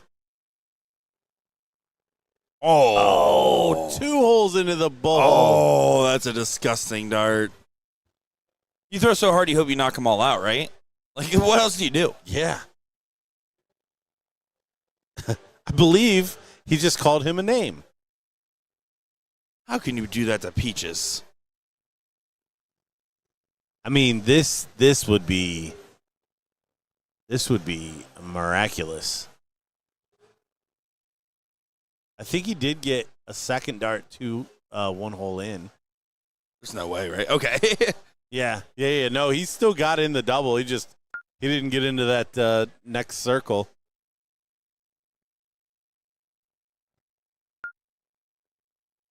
The P hole was completely blocked, so there was no getting in there. So Garrett will get us started. Magic Peaches, the favorite.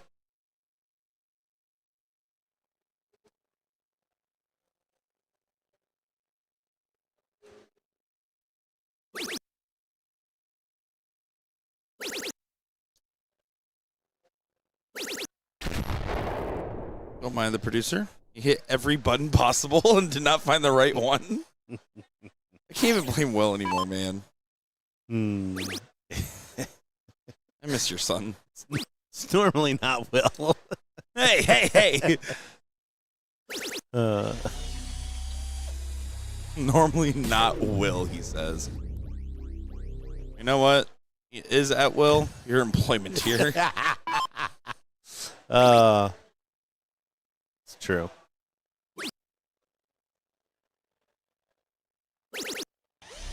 Can't work in these conditions. Yeah, there was actually no M&Ms brought to you today. Peanut M&Ms. Read the writer. Peanut M&Ms. Just, we can't get good help around here. Oh, unlucky. Everybody away, though. Everybody away with a big treble.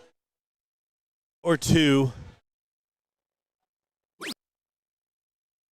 Garrett's been playing well.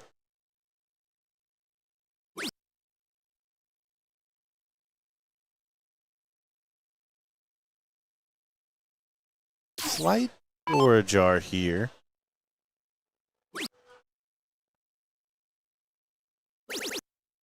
Finds the corner of the treble 20. Twice. Good shot. Keeping the pressure on.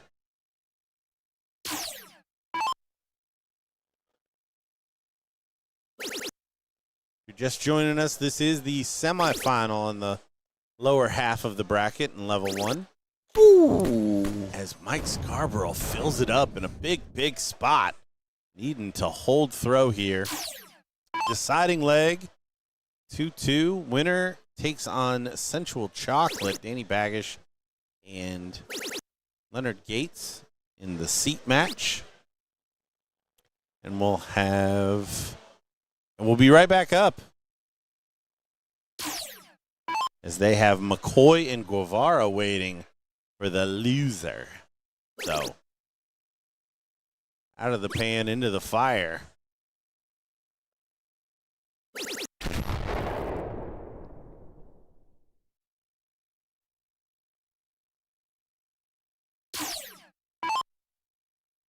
Whatever creds do, that level 3 bracket is cruising.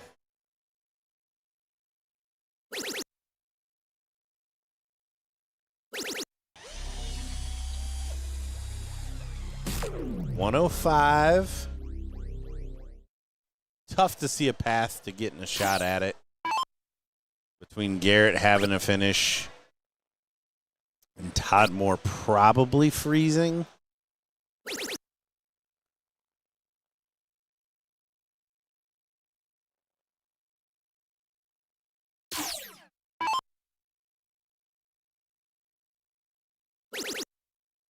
Oh, into the one. Was hoping at least for the 180 to pressure. Does find two big trebles afterwards, though. So 146. Couple of ways to go. Go 57-57. Seems like the path he was trying to go. Does come up with a good third dart treble. 105 is on the outside looking in with the freeze. It is getting cold in Florida. At least it does when the sun sets in this hall.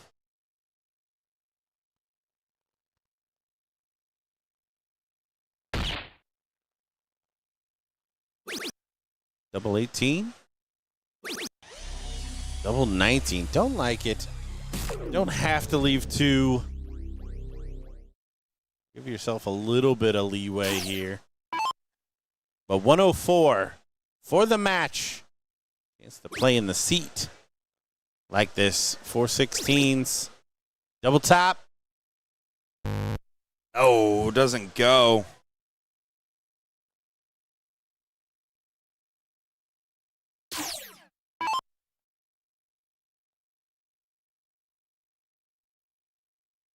So 140. Garrett busts. Dustin Holt gets a shot at two. Oh, and he finds two triple fives. So freeze already there. No pressure on this. Doesn't want to muck about, though. He won't. Double. Well, that's not what I meant. Do it for the fans. Oh, Mike gets his darts back out of his pocket. You should. Wow. Wonders. Garrett making Dustin go up there. Dustin going to use his whole 30-second timer. I wouldn't blame him. Technically allowed.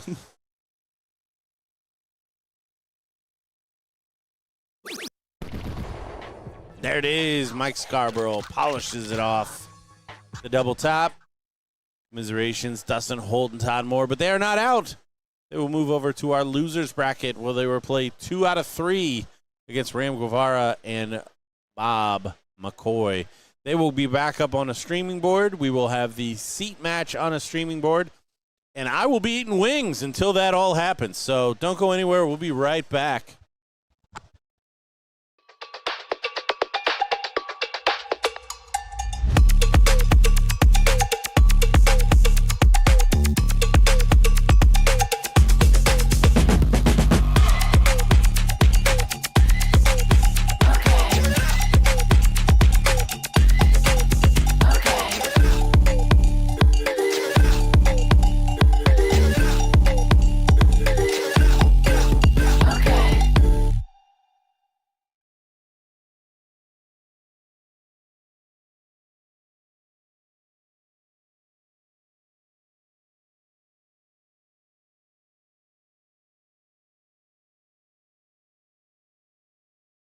An unforgettable night starts with a song. No matter your vibe, the perfect tracks are waiting for you on Touch Tunes.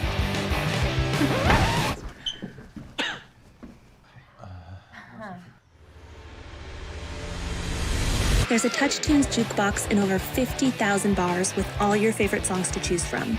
Get the Touch Tunes mobile app and control the playlist all night long. What song will you play next? Download Touch Tunes now and play your heart out.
An unforgettable night starts with a song. No matter your vibe, the perfect tracks are waiting for you on Touch Tunes.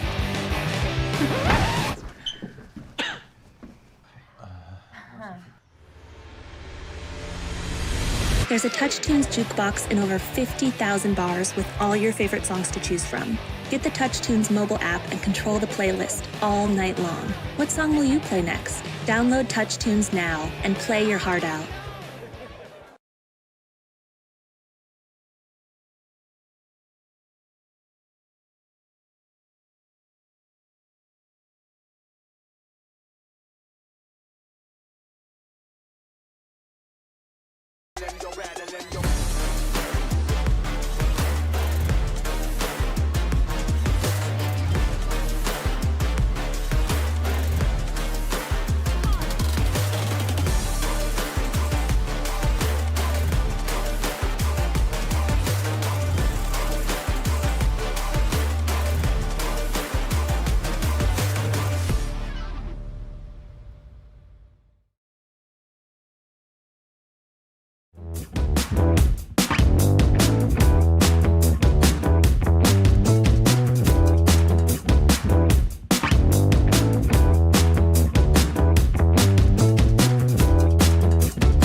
An unforgettable night starts with a song. No matter your vibe, the perfect tracks are waiting for you on Touch Tunes.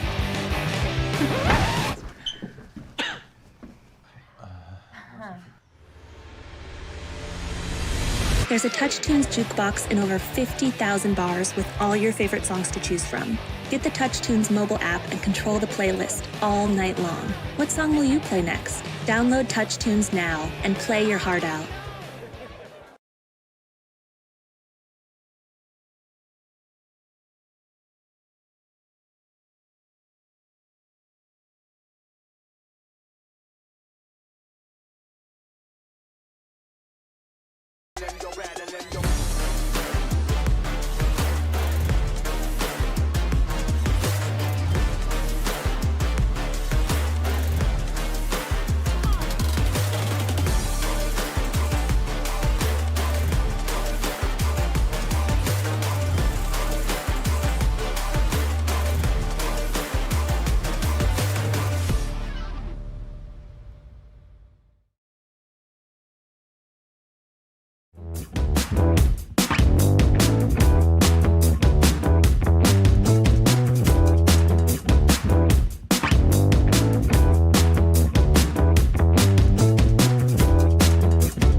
An unforgettable night starts with a song. No matter your vibe, the perfect tracks are waiting for you on Touch Tunes.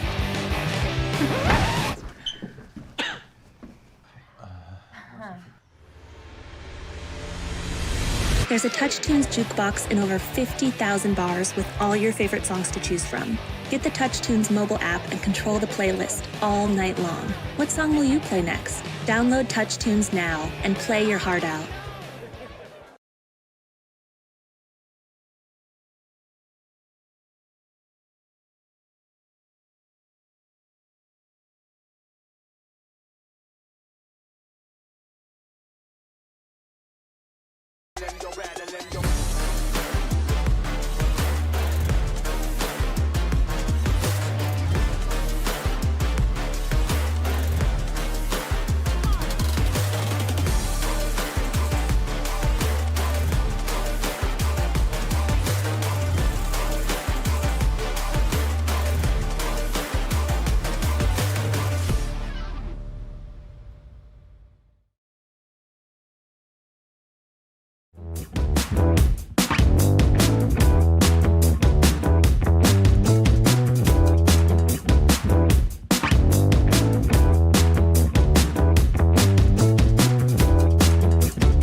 An unforgettable night starts with a song. No matter your vibe, the perfect tracks are waiting for you on Touch Tunes.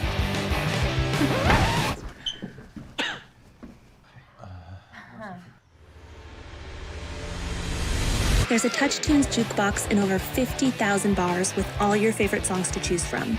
Get the Touch Tunes mobile app and control the playlist all night long. What song will you play next? Download Touch Tunes now and play your heart out.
It's time for the seat match. It's going to be a good one. It's Sensual Chocolate taking on Magic Peaches in this matchup.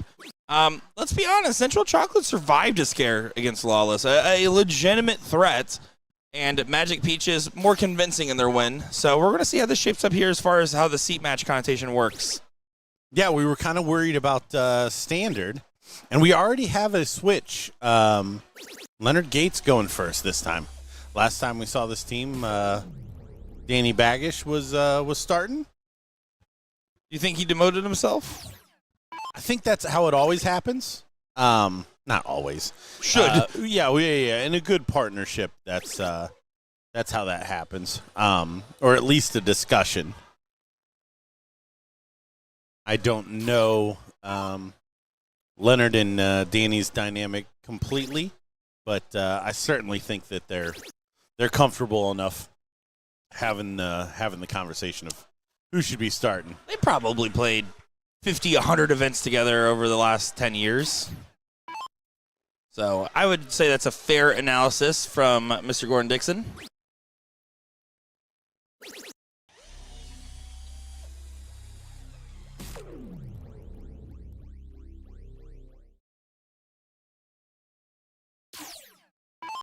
Or wait, did I just miss the opening shot?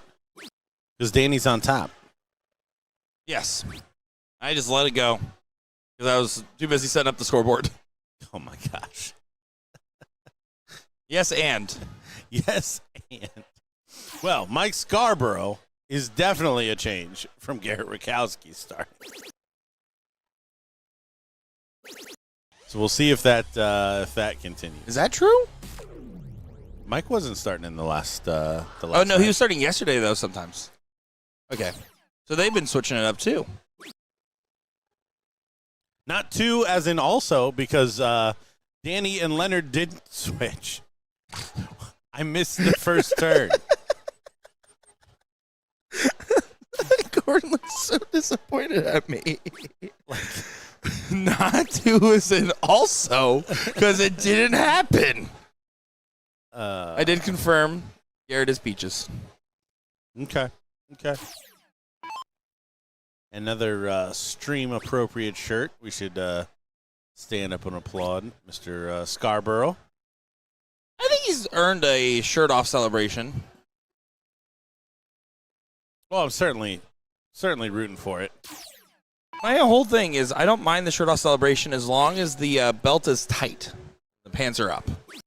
The plumber's crack shirt-off celebration.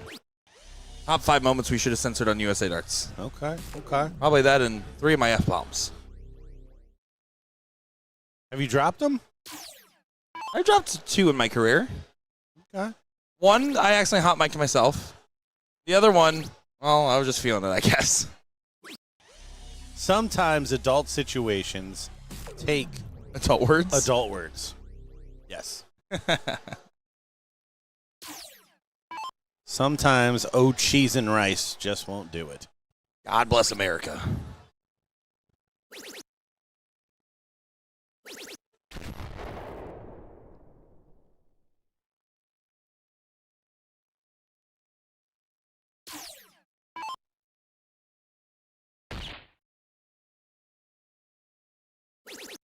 Hate this. Hate it more now. Yeah, that's why you don't do that.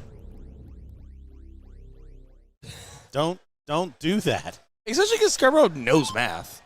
He is a type of shooter that will go off a feel, but he knows mathematically the routes, which makes it worse, I think. So 116 Baggish, 419s.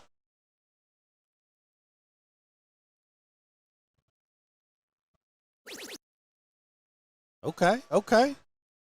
Double crooked top. Got to be careful not to pull this in. You can't bust in this scenario. Yeah, that's what makes this tough. That's exactly what happens. Oh, basically no. handing it away. Yeah, it makes it so Garrett doesn't have to take it out at all. Well, Not out of the woodwork. well. 25 good there? 123 does not. Would have needed a trip. Oh, and he's not going to get a dart. He does whip the last one in there. So Mike Scarborough to clean it up. A little bit of his own punishment coming back. Woo. Woo. But he gets away with it. Magic Peaches take the first leg.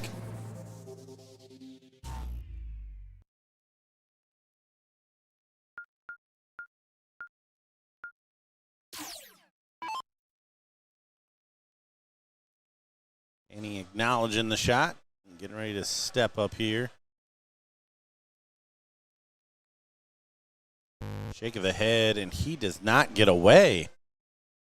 So already, big opportunity here for Magic Mike.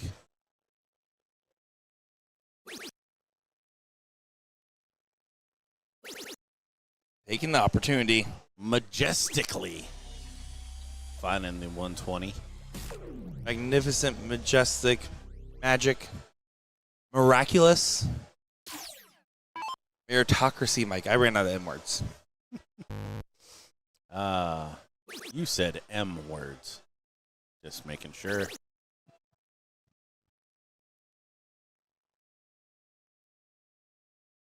Speaking of, Central Chocolate in some trouble so far.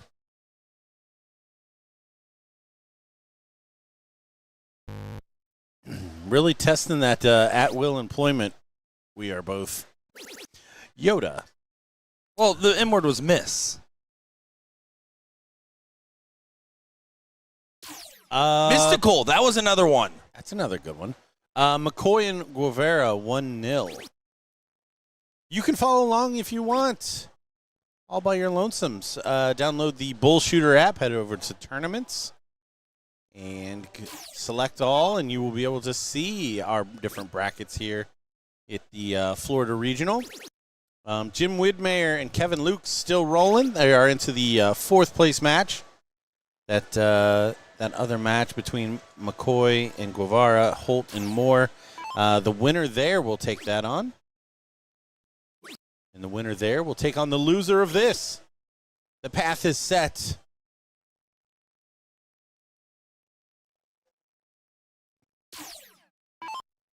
Opportunity for Garrett. Gets ahead of Gates. Both the Winmore team. Danny on target. I believe just Mazda for Mr. Magic.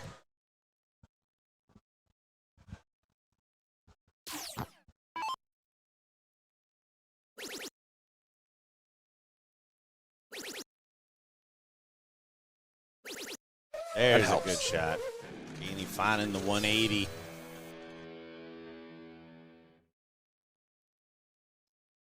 But still in some danger. The earlier misses may come back to haunt. Scarborough can't leave a finish now. That's going to be 2 treble 5s. He just cannot believe his luck there.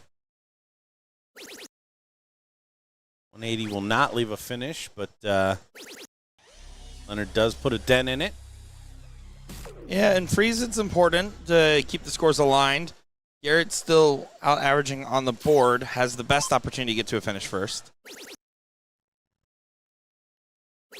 We'll be doing so. Oh, a little unlucky on that last. That's super unlucky. I think he had the same reaction Mike did. Kind of crashed into those 2 darts already in the treble and just registered the single. Gotta stay true. Does do so and finds the trip. 1-2-1. Definitely a little bit better than 1-2-9, but that's just personal preference.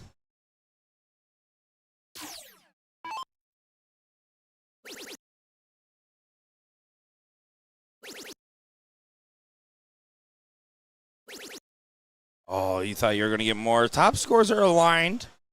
Leonard Gates, the odd man out right now, needs to make sure he gets into the mix.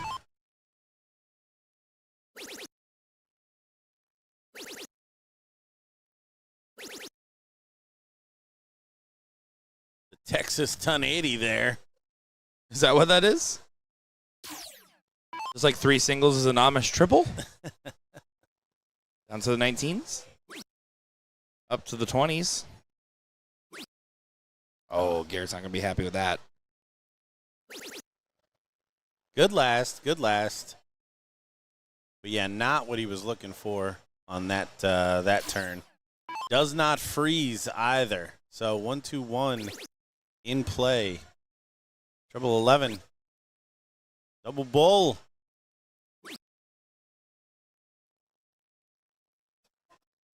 Danny waves it off. Scarborough's turn. Take a whack.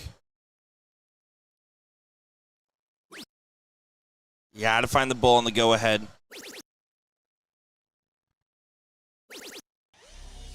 Does do a good job of bringing it down. But 1-4-3 does have the outside opportunity to go ahead and hold. Otherwise, Garrett, 48. Yeah, don't mind the bull on 121. Really mind the bull on 123. 1-4-3 is in play. Oh, what a steal. Is in play. Double 16. Oh, pulls it so far low. But now this is a must-take for Garrett. If not, you can still set up a freeze. Yeah, just needs to get below 28. So 27. He can come inside twice and be fine. Or just take it out. That's probably the better idea. I like that idea. That's a 2-0 lead for the Peaches team. Magical Peaches. James and the Giant Peach. Magically stream appropriate shirts. There was never a doubt with Garrett.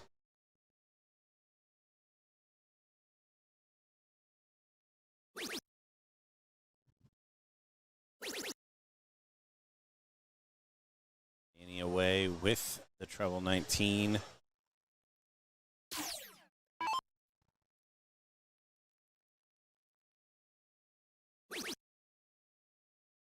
Sergio, a Garrett fan. How many people that aren't Garrett fans at the bare minimum, you know? Right.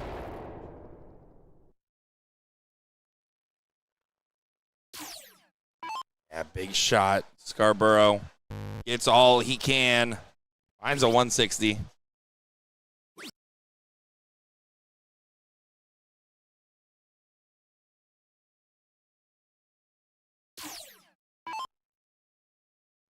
Doing well to get away here. Is again. Find a big triple. Can. Doing all the right stuff as Ram Guevara does take that finish out. Magic Peaches looking like the team to beat here. I would agree with that.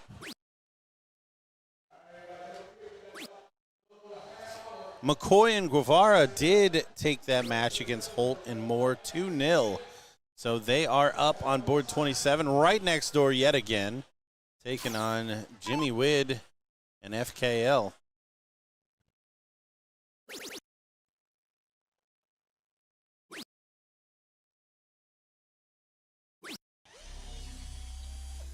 So we did say the MVP race does have some point implications. Again, if Kevin gets ahead here and pass Ram, he's only a 1 point difference. But Tammy Dauber is playing with Kevin Luke, Ram Guevara, Cheyenne Richards. So it really will come down to mixed doubles, more than likely. Although there will be some point separation developed here in this bracket. Both those teams capable of winning. Well, I got some money on the Myers Danny Baggish today. Team He's Innocent, by the way, is the team name.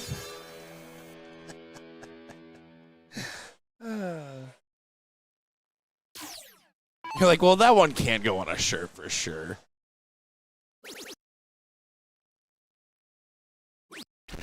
Stand outside the DRA with that shirt on. Here's the Hines playing with CJ Green. Team name is Green Ketchup.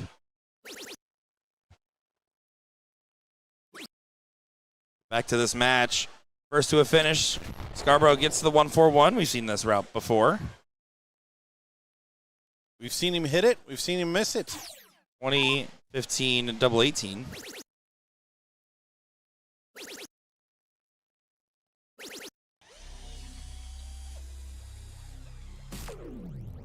$3-5 there for Gates. Garrett has an opportunity to get to an even better finish than that 1-4-1.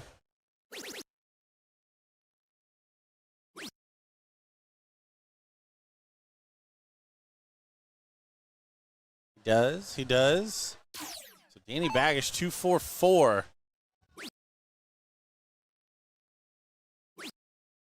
Drags it low, drags it left, leaves a bogey. This one looking like it's going to go 3-0. The magic portion of the team. Bull? Oh, I like it. I like it. All right. All kinds of options there. 57 gets him low. 21 leaves him 40. Love the shot choice there. Well, like he aimed right at the wire of it, too. I think he was okay with either option. 420s will give this man a shot at the double 16. He loves his double 16. Oh, he likes his double 18. Today he does. Gary Rakowski doesn't get it done. He adds putts. 159, no good. 125, also in the no good for freezing. All I can think about is Monsters, Inc. I'm watching you, Wachowski. That's a pretty good one.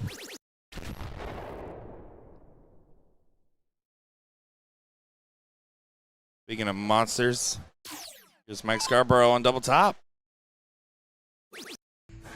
And there he, oh, yeah! Woo! We knew we were getting one, and the belt's on tight today. Oh, I'm cutting around the nipple. Cut around it, Mike.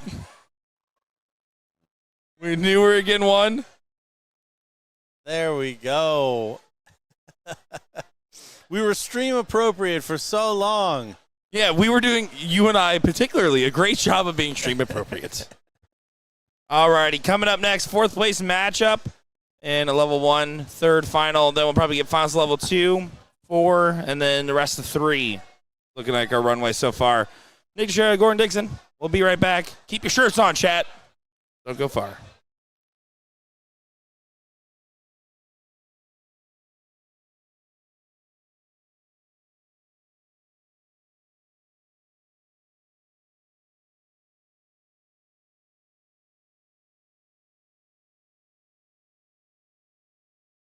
An unforgettable night starts with a song. No matter your vibe, the perfect tracks are waiting for you on Touch Tunes.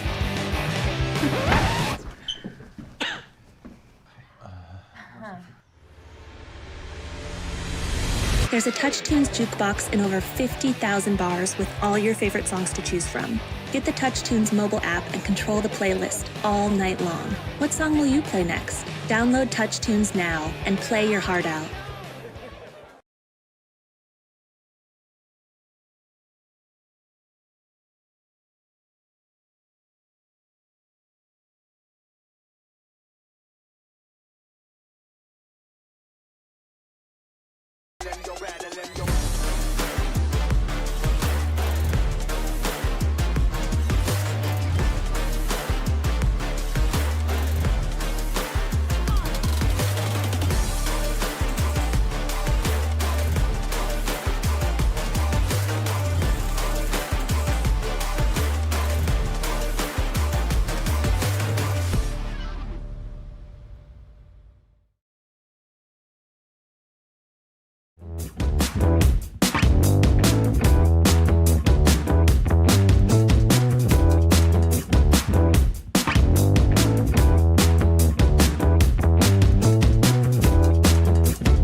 An unforgettable night starts with a song. No matter your vibe, the perfect tracks are waiting for you on Touch Tunes.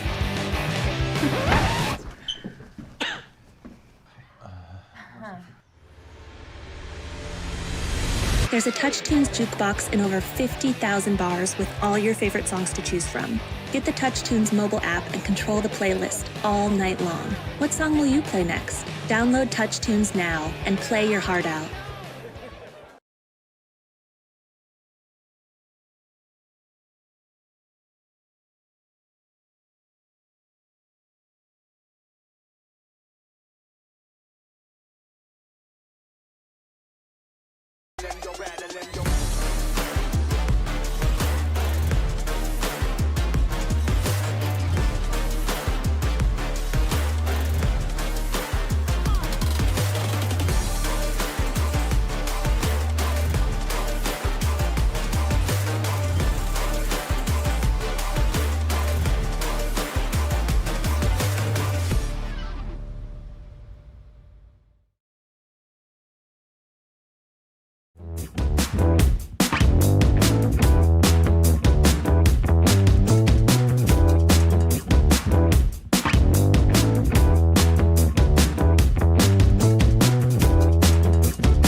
An unforgettable night starts with a song. No matter your vibe, the perfect tracks are waiting for you on Touch Tunes.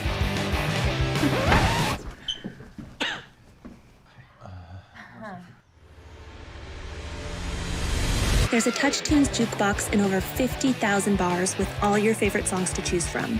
Get the Touch Tunes mobile app and control the playlist all night long. What song will you play next? Download Touch Tunes now and play your heart out.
Sorry to cut off that wonderful promo. It is time for Rookie of the Year, taking on McCoy and Guevara.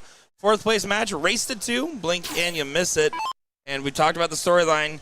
Kevin and Ram on the MVP race. 1 point of difference separating them. The points acquired in this event will make a difference. And the mixed doubles will come into play. I asked Cheyenne Richards, I said, hey, do you plan on winning? Like, you just flipped me off. And then I said, well, no, I'm asking because, like, I have to wait to take my, like, MVP photos and everything. It's a whole process. And she's like, yeah, I don't care.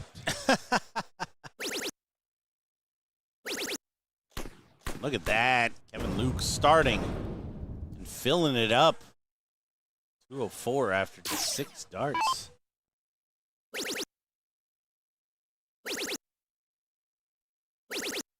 Ram 221 after 6 darts. Yeah, this will play just fine for standard. And we do also see another adjustment. Bob McCoy definitely starting for McCoy Guevara earlier. Are you sure?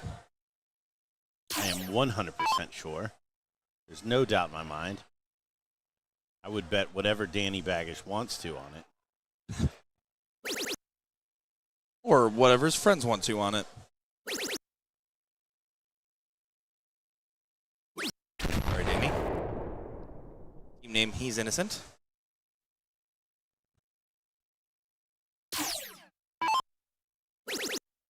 Looks like top 16's finishing up in level 3 right now.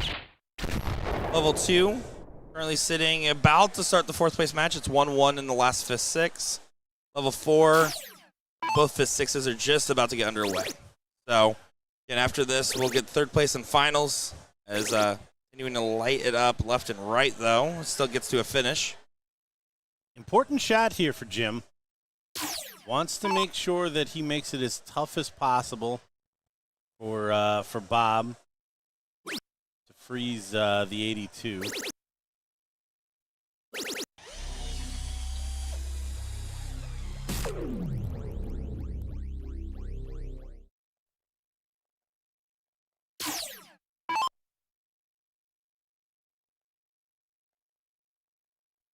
And that does basically make it a 9-20 scenario.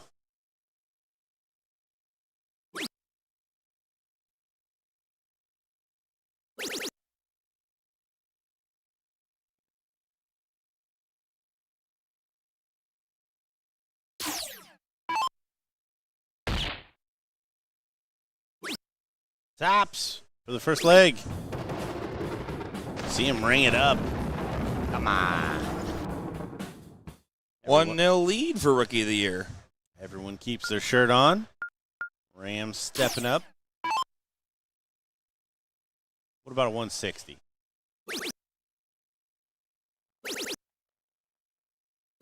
No one wanted that bet. Great shot. Good open. Again, best of 3. This is the 4th place match. We do have the seat match set up. Kevin Luke does not get away. So already looking one-way traffic. If you missed it, Mike Scarborough hit the winning dart, took his shirt off in the seat match. They won 3-0. It may happen again. I would love to see it. I would love to see it. We believe any player can take their shirt off in our bullpen. Within reason. What's Florida law say about that? I don't know, Gordon. Let's find out. A minor threat going to the bullpen. I have an assistant named Claude. He should be able to tell me. Well, last start gets in for Captain America, but let's be honest, this is just the Ram Guevara show for this game. Finds it in the 20, good spot. Lighting it up. Oh, doesn't get the last.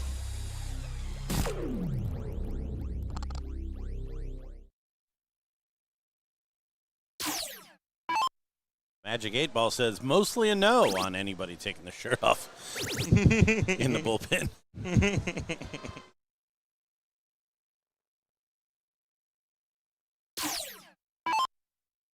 Jim Widmer leading the day at one point in terms of averages.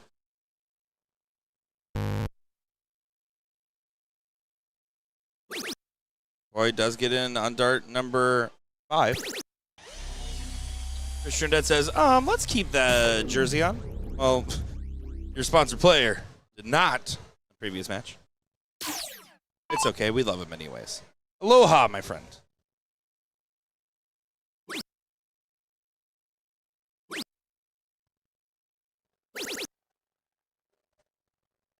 Still pretty much chalk on the bottom side, so this is still just the Ram Guevara show this game.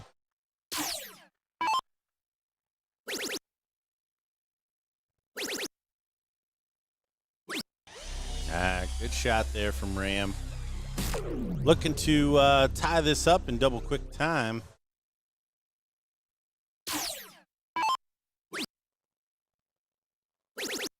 Danny Baggish and Leonard Gates awaiting the winner here. Could see a repeat of yesterday's final if Rookie of the Year has anything to say about it. Sure they do. Not in this leg. I'm sure they do.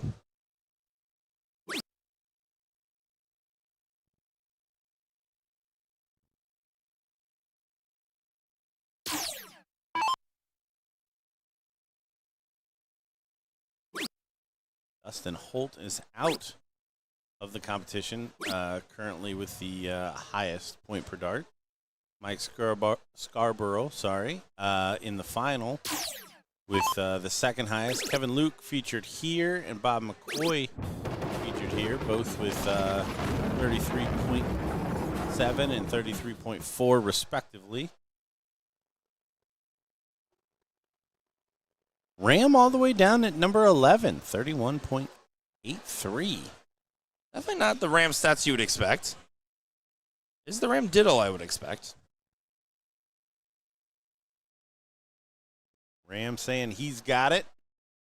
We can confirm it. We'll get it started.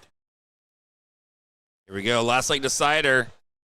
2 people are competing for that MVP title. Probably not even factoring either one of their minds right now. Kevin Luke won it in Washington last year. Ram won it 3 times, if I'm not mistaken. He had a chance at 5. Only 115. Boring, boring tables. Boring, Sydney. Kevin not playing with his heart in it right now. I mean, it's always tough to tell because Kevin does have a very nonchalant throw. It always just looks like he's up there chucking them. He's just extremely accurate with it. Bob McCoy already away.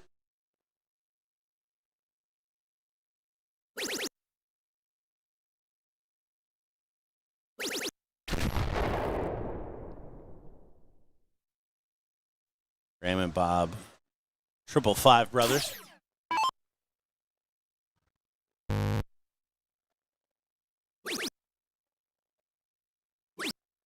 Both teams matching their partners, but one in a good way, one in a bad.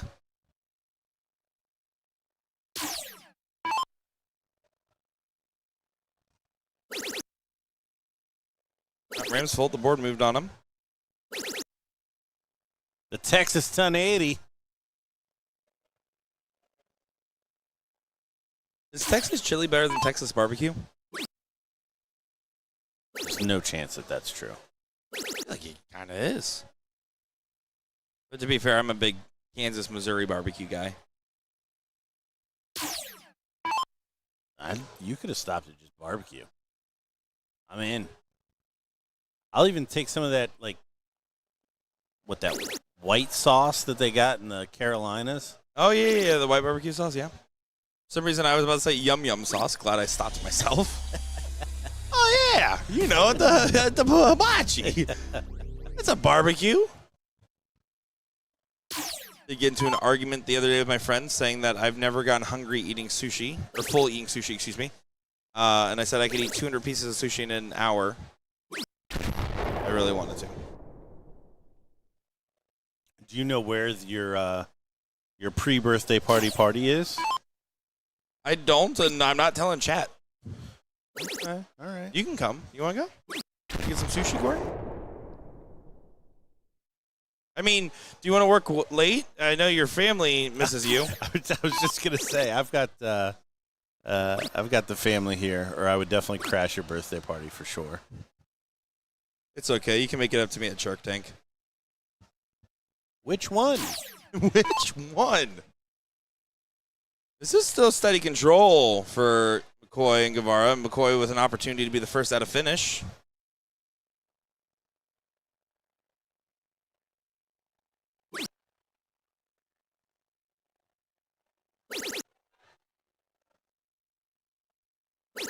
Yeah, good find. Doesn't leave a finish, but definitely making sure finds that big treble, keeps the pressure on.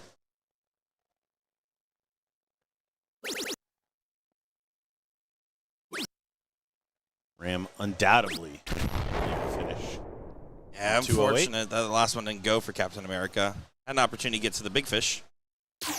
I've not seen a big fish out here this weekend.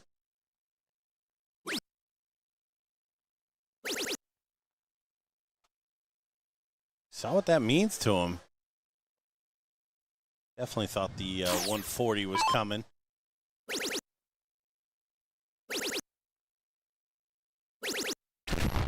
Unlucky for Kevin Luke. Straying into the 1, so he doesn't get to a finish. Bob and Ram just constantly one turn ahead, which is the benefit of going first.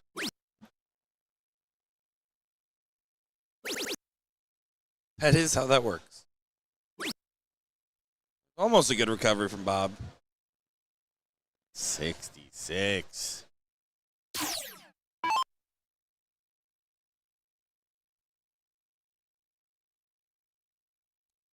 So both one triple away. Maybe I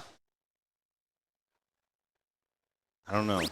Maybe a discussion of score implications there between Jim and Kevin. Could have been. Never hurts to check, right? But 113 would hurt if it checks. 13. For the match. Oh, that was almost a shirt. You saw him grab the shirt. Just saying, you saw him grab the shirt. That shirt was definitely coming off. We've been robbed.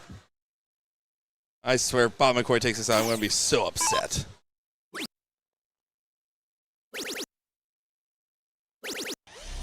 Kevin Luke, 54 to do.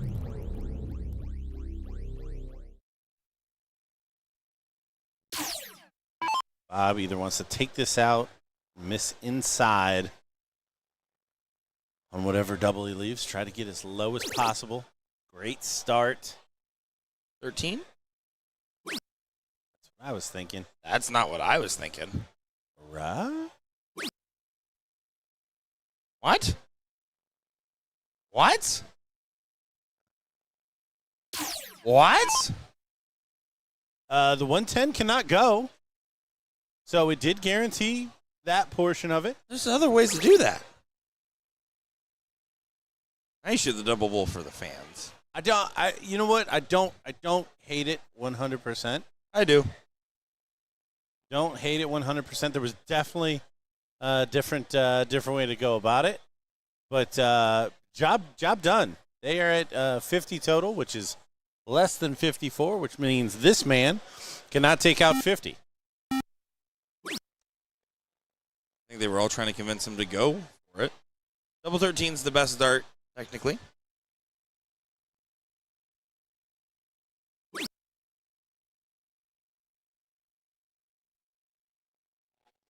So 3 clear at 40. The double 10. It does go. Ram Guevara Jr. does take it. Are we gonna get? I thought we might get something into the camera. Yeah, you give it a little wave. We cut away too soon. The shirt stays on. Lame. Boring, boring. Guevara. Folks, third place match coming up next. Level 1, don't go far. Nick Teixeira, Gordon Dixon.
Here we go. It's the Albino Rhino going in the second score line with Screwston, shirt on, Guevara. Taking on Danny Baggish and Leonard Gates. It's the third place matchup here of level 1. Make sure Gordon Dixon on the call. Gordon, what are your thoughts heading into this match? Heading into this match, I definitely think that, and we do have an actual change. No, we don't. I missed the first shot again. I saw it coming that time, guys. I think this is exactly where we should be. So I think this is the second two best teams that we've seen on the day, and it'll come down to a third leg cork. That is my guess. Now, that said, I did get to hear what was going through Bob McCoy's head during that last shot because I was talking to him to and from the restroom. Oh, yeah, please. Give us the breakdown. By context, 105 is what he was at. Yeah, 105, and he had to get to 14 or less to freeze with Ram behind him needing 40. And he just said, all I was thinking was, I have to get to 14 or less. I have the best player in the country behind me. I don't care because I guess everybody just gave him complete crap after that shot as he's like walking away or whatever. And he's like, after I tripped the 20, my head was just buzzing. So we were chatting about it, and it was clear. He's like, I know I'm the worst at math here. I take advice from Leonard Gates. Which I also thought was great. But yeah, no, the name of the game was he 100% played for the freeze to give a clear look to what he described as the best soft tip player in the country, which I really after this weekend I don't know. I mean, he didn't run the table like he did during last year's regional, but he made the final of the Invitational and won singles on Friday. So it's tough not to tip him as a pretty informed dart player. Well, and that's how I started the show. I always said Bob's really good at hitting and not as good at math, but you know what? He had a goal. He accomplished the goal, and he was right in doing so. Now, if Ram doesn't hit that double 5 in the last third, you start feeling a little different. But it worked out. It was a good shot. And at the end of the day, the stats say if you freeze the opponents, you usually win the leg. The odds are very heavily in your favor, or the freeze trades 17 times because no one's hitting a double. Setup shot here from Guevara. And I had mentioned that the 19 was probably a better place to start, just given the way the math was going to break down afterwards. I think he probably did as best he could after. I mean, I'm just boy, oh boy, was he trying. Yeah. After he tripped the 20 and left 45, like unless he buried the triple 13, and then there was a danger of a bust after that, a single 13. And then he has to hit something. He has to hit a double or a triple to freeze again.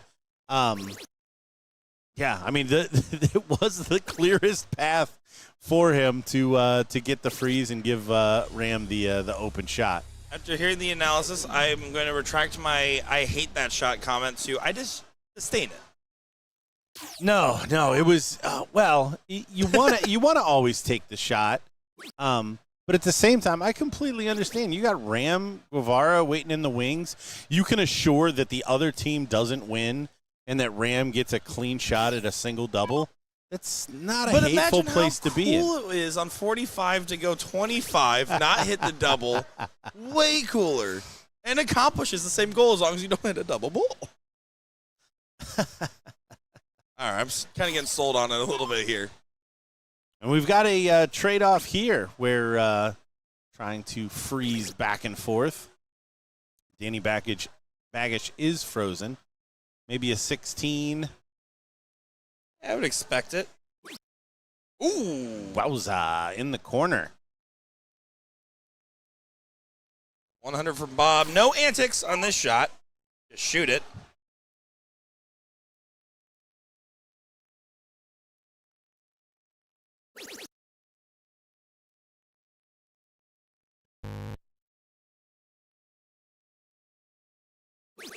Yeah, that'll work. Bob does get the double, and McCoy and Guevara up 1-0.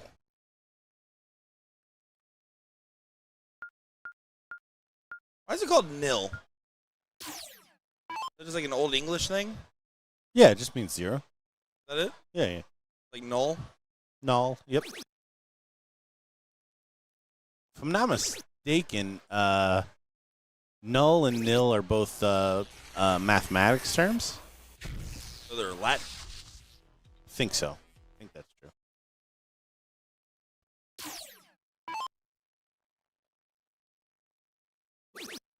Do you trust Gordon? Previously studied biochem something or other. What'd you say? Forensic chemistry. I wanted to be CSI. I wanted to be a CSI You saw that guy. show and you're like, I could do that. Yeah. Yeah, and then I took organic chemistry, and I was like, I can do that. this is not for me. Oh. Yeah, this is not going to be good. Oh, I felt about my world religions courses in college. See, I talked that one, and I was like, I can speak some nonsense on this. Let's say not as good as 54-54 double 19. I mean, that was by far the most brain-breaking shot I think we've seen. The other one was like freeze rule was breaking our brain more than anything else. That shot was just a choice. Bob not away.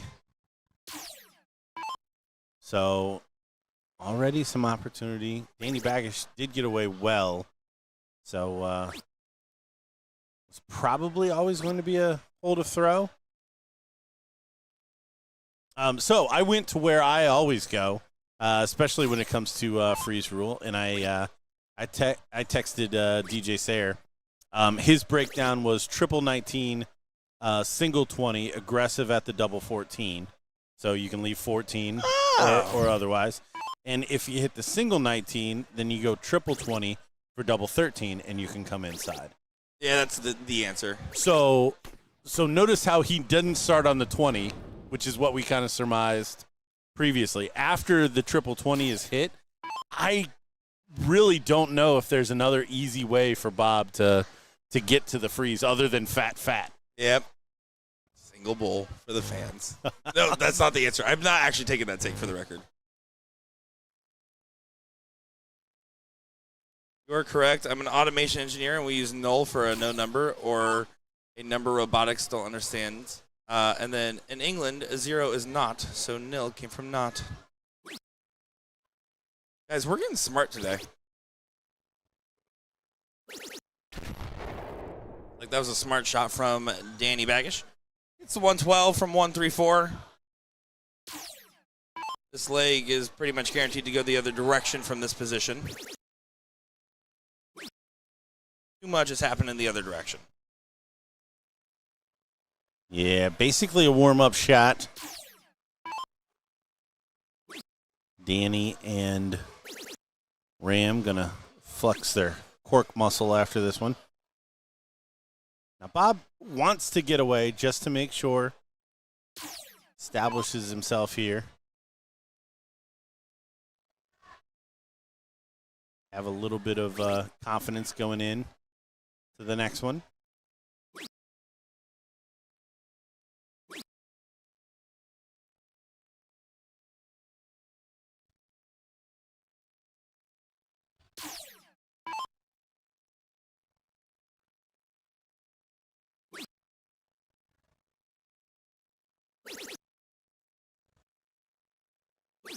That'll work. 1-1.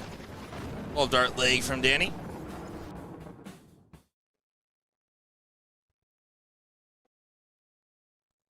On to the diddle. Ooh, not the best spot for Ram.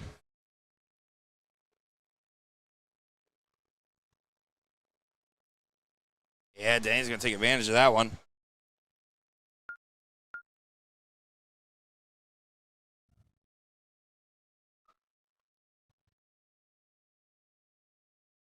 Can I say something now that Will Stewart's not here? Sure. I don't think Danny's hair is that bad. I mean, it's definitely like, getting conservative. Conservative? I think he's pulling it off well in his latter half. Life, that is. Statistically speaking. Hope for the best, Danny.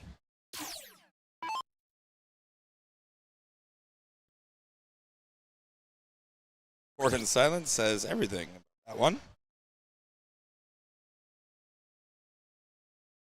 No, I was bringing up pictures of Bert and Ernie. Like, that is a high fade, bro.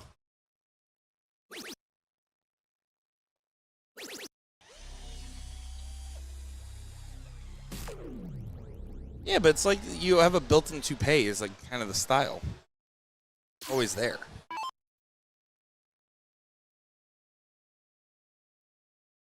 Bob under pressure. I don't like the double 19 choice. I think with Ram only getting in with 10 points, he had to go 17 or 20. Or double bull.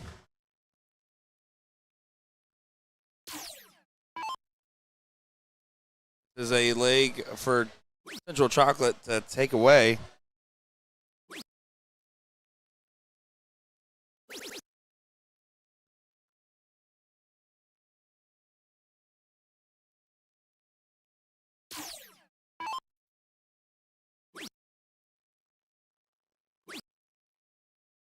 You see, come on from Ram.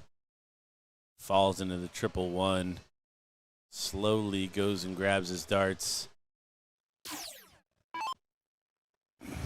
Gonna need some middle of the game theatrics here from McCoy and Guevara. Maybe 36 from Leonard Gates. How big would a ton 80 be here? It'd be 180 points, Gordon. For the real McCoy. Another one? Only a single. Danny's still clearly in the driver's seat. 180 does leave the big fish. It's also just staying away from Ram, making his 6 darts really hurt.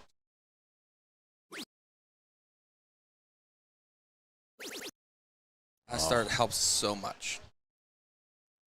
Really does. Pulls it straight out of the fire. 200-point lead plus on Ram, who undoubtedly can get 180 of those points at any given time. So back in the running.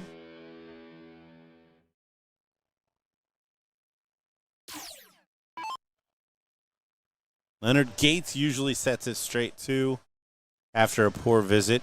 Only 36 last time at the board. He fires in a 180. This is the man, though. Yeah. A 180 from this guy.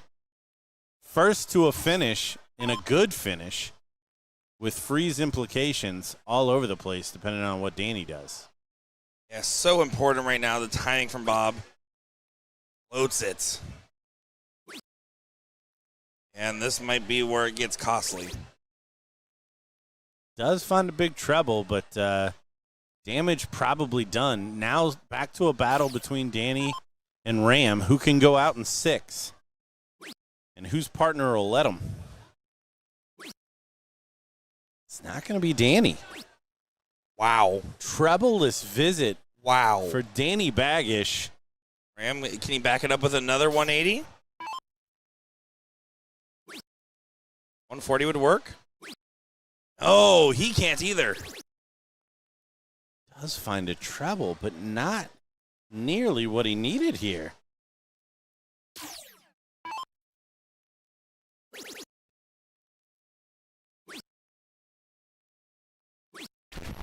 Said this was a battle of the 1 holes, but might be a battle of the 2 holes.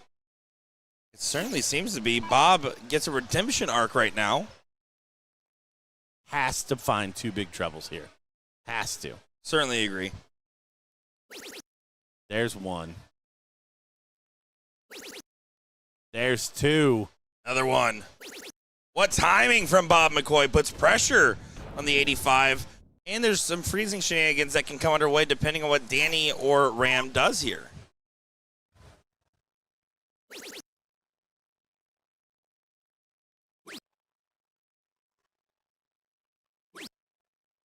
$101. 42 or less is an option. Won't happen. Oh, and he doesn't get the trip on the last start either. So Bob probably not going to get a shot. Wow. Leonard will try to make it feel better for the other team by just taking this out in 2. It would be hilarious if Bob leaned in and give him some advice. Well, Danny and Leonard were absolutely talking about it, and he's like, just hit it and get to 40. Oh, no. What's going on? Oh, no. What's going on? Oh, no. I can't believe what we're seeing right now. What is going on? Oh, my gosh. He could have shot Bull. 18 for tops. What a save this would be for McCoy and Guevara. Misses the big number. 18 for double 18.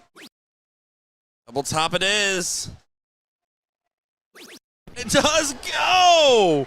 A save, a bailout, and a lifeline for McCoy and Guevara to get that one done. My goodness, Gordon, what are we seeing? That was crazy. Oh, my goodness. Yeah, Leonard just not thinking, not taking a step back. Danny, of course, I guarantee you Danny knew exactly what he should have been thrown at. Uh-huh. But as it stands, Bob McCoy, savior of that one after getting drugged for setting up Ram in the one before. Wow. But guess what? They're moving on. Wow. They're playing Magical Peaches in the final.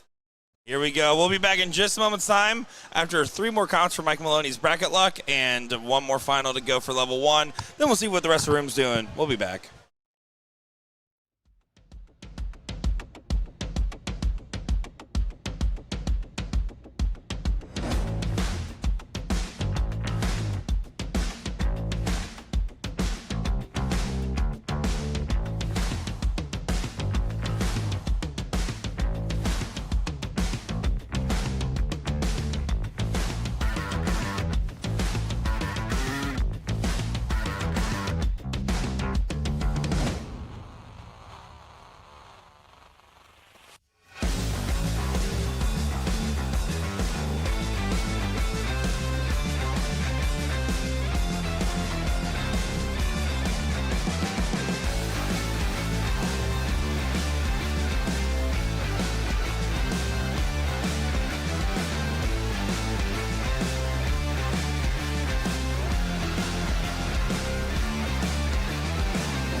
It is now time for the finals here in the bullpen. It is Magic Peaches, the best team on the day, I would argue.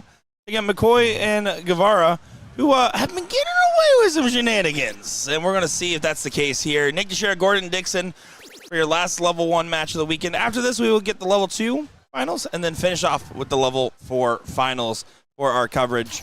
Gordon, how you feeling? What are you thinking? I'm thinking we probably have the best 2 teams. Obviously, I do think that there is a separation between Magic Mike and Garrett and everyone else so far in this tournament. I think they're the clear favorites and deserved seat holders. But all it's going to take is a little bit of a push from Bob and Ram and a mistake or two from these two. And we could be going the distance in this final. Yeah, I think both teams capable of going on the first set win or a double dip. The right ingredients, it's the right timing for this pizza that matters. Hard confirmation, Ram Guevara, shirt off on the win. Pretty safe bet on Scarborough to run it back. He did say pants was the next, and I said no. Dude, playing in track pants where you got like the tearaway, that needs to be. I mean, can you be Magic Mike without that? I think we can make that happen. Without tearaway pants on? New product at the Super Darts booth. Right? Let us know in chat what you think is going to go and what you think is not going to go in this match. I'm calling the highest checkout of this match a 146. Feeling it. I want to see a redemption on the trip 18. Highest out on the day.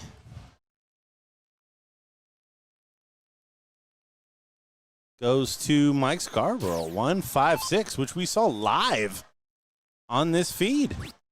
Yeah, it's some points easier. I'm going to jam that prop bet.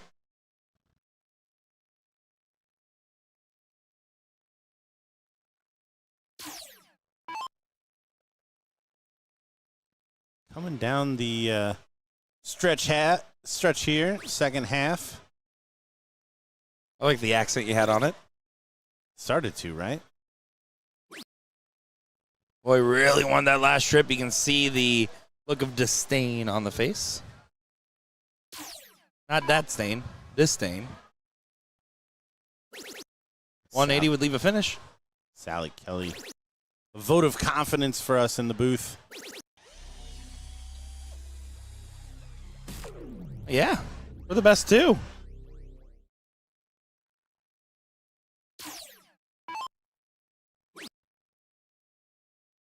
In the world. Ram leaving a nice clean 180. It's not a finish.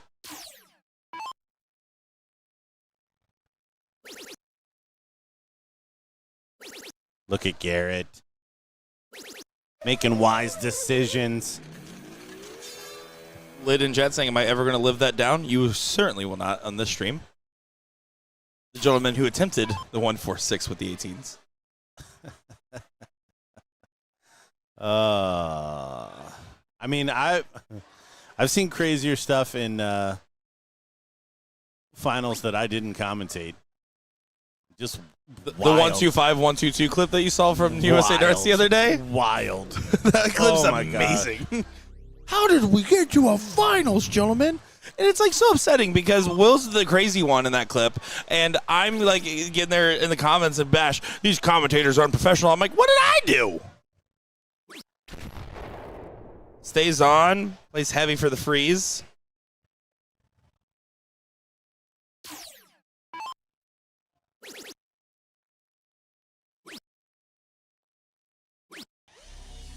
Oh, only a single. Somehow it stayed in a single. Should have been a 1, probably. 9 grams of darts, able to place them well. 54-32. There's the 54. There's the 32. Leg 1 with the darts. Sorry. Ram Guevara, Bob McCoy to get us started. All these players we will see qualified at least for the next invitational. Taking place at the BullShooter Open. I tell you what, Bob McCoy and Ram Guevara were like 5 and 6 yesterday in cricket averages. They are 10 and 11 in 01 averages today. They have just been in lockstep with one another as a team. Normally I say, like, oh, partners that can interchange are like the goal. It's not exactly what I meant, boys.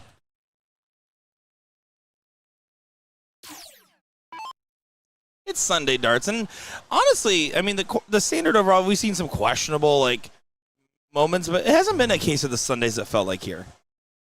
Didn't feel particularly Sunday-y in darts. I'm trying to find the double. Does get there. Important dart. I know he's frustrated. No, it's not what he wanted, but the two ins in front of him are in line, so no harm, no foul.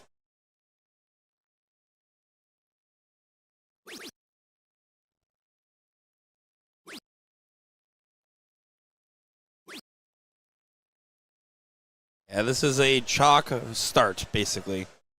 Advantage will be with throw.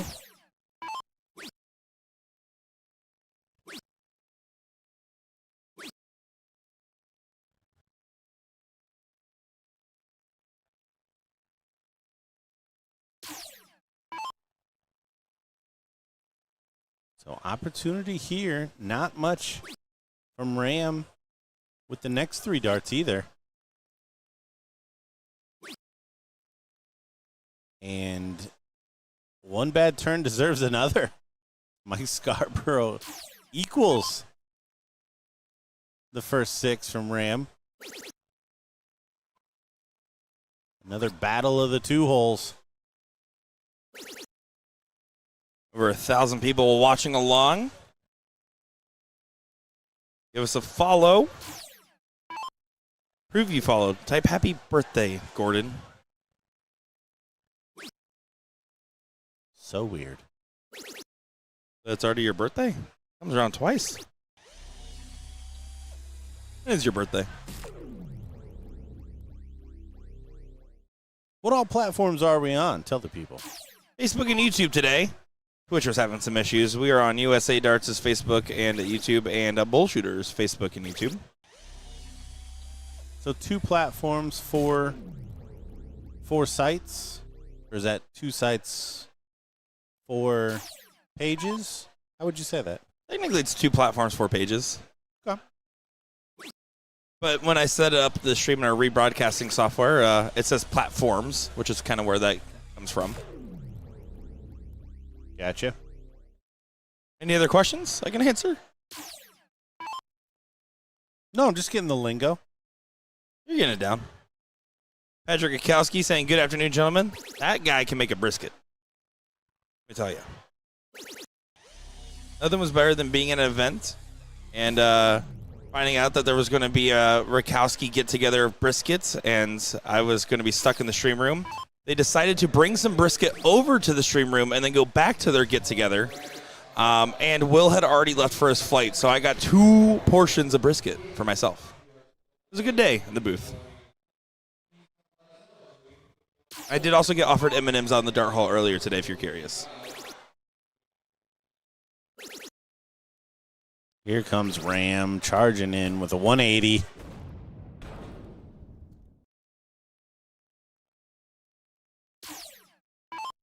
See Bob moving his purse over.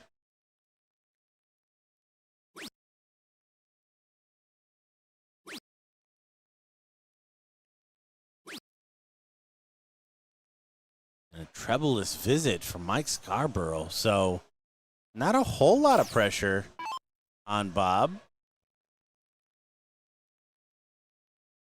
Can't bust. Garrett can't go out or freeze.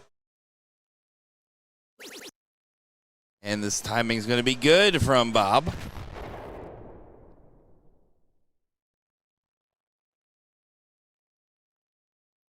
I'm watching you, Rakowski.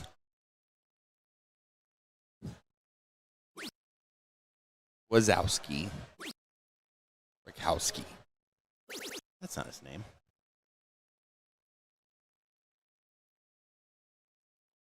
It's the 102, but this should be the Guevara show. The hats are off. Double 20 does go, as it is now 1-1 in this final. So both legs going with throw. Over to the seat holders. Magic Mike and Peaches.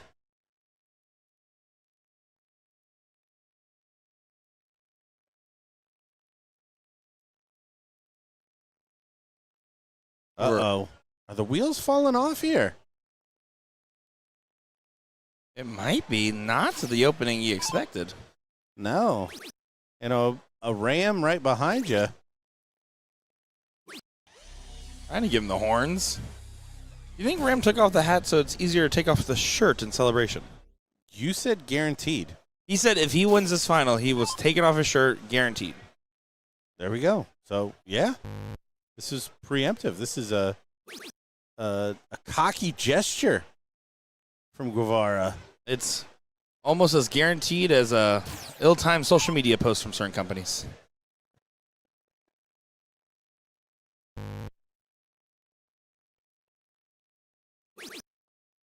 Bob away. Patrick Rakowski says I should have named him Mike. Thanks, Dad. Dad Rakowski.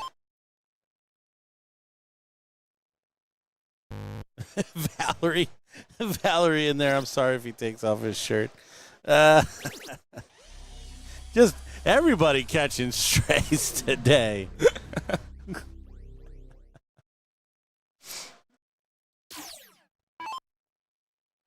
Winding down here at the BullShooter Regional, the beautiful Hilton Buena Vista Palace. Palace is important. Definitely put Palace in there when you're coming from the airport. You'll go to the wrong hotel. But you won't go to the wrong airport unless you accidentally booked a flight out of Daytona. And if so, you're in trouble. I usually only do that in Chicago. You show up at O'Hare when you need to be at Midway or something like that? Yep. I've done that move once since living there for sure. Missed one flight because of that. There is 186 players playing in the mixed doubles combo today. Will not be streamed. Top average team, Cheyenne Richards, Ram Guevara. Makes sense. But I think we all know Gordon will be cheering for Suzanne Young and Ryan Farrell. 100%. Melissa Pyre and John Hall. Christy Grimmel, Chris Reiner. Meredith McGee, Bob McCoy. And then Caitlin Myers, Danny Baggish, some top teams. And Danny Warback, Leonard Gates, another interesting one.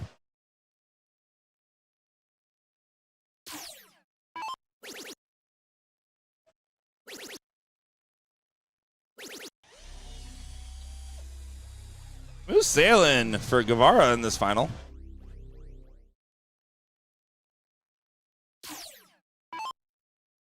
Yeah, everybody else close.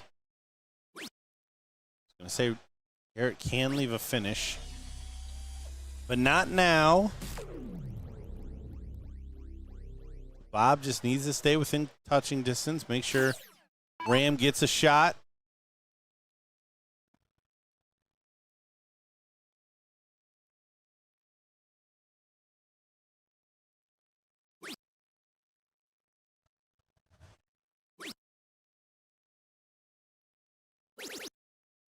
Carrie's asking why you're lazy, bruh. What'd I do?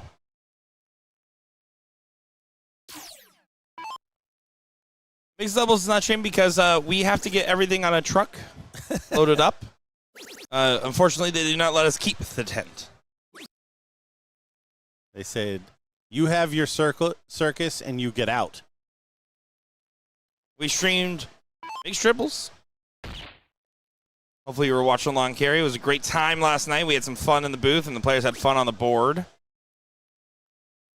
Streamed women's singles, 60-40 percentage. I looked back at the match count up. Open doubles level on team, Christy Grimmel, Cheyenne Richards made an appearance. Playing in Division I again today, by the way. Not quite the run they had yesterday. No, but the Burger King that Cheyenne ate looked like it was delicious, regardless. I say that only slightly in jest.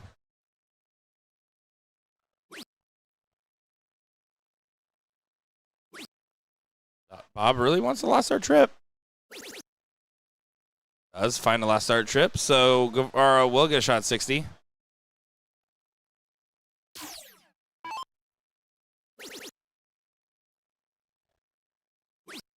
Carrie let you off the hook. It's okay. Gary, we're tight. How about we just go play mixed doubles? Come on over, girl.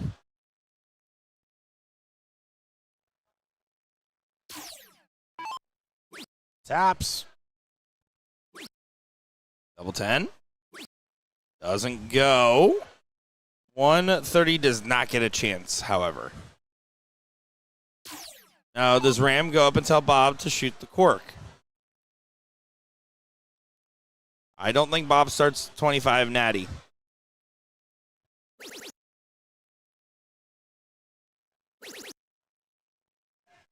Six. Oh, leave Not, six. not what you meant, but Yeah, no, that's exactly what I meant. Don't do that. word management, Bob. Leave 4. All right, come on, one time. Does start the bowl. 57. All right, for the bull. Oh, right there. He would have thought it was going when it left his hand. I know it. Giving it a big walk-off. Garrett's kind of smiling about it. Garrett's always smiling, except when he's throwing.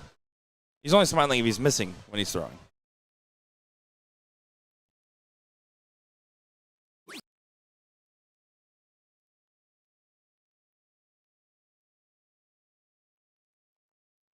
We saw this frustration yesterday from Mike. Just trying to make something happen, and it's just not.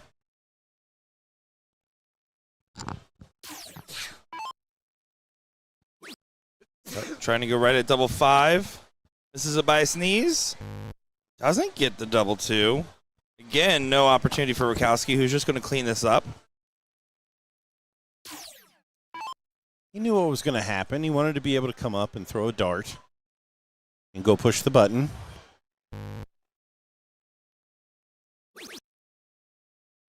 Leaves 2. Don't do this. Don't do that. Don't do that. Don't do that. Leave Oh. 4. It's good. Leave 4. It's good for you. It's the same thing. 9 for double 8. Outer ring success for Bob. And he busts with the last dart. What a turn of events. All right, 2-1. McCoy and Guevara trying to double dip here. We had a double dip in the doubles yesterday. The level 2 finals left to linger as this match continues on. They are on hold. Trace Leches and Pat and Keith. And Keith, your doubles winners yesterday in level 2.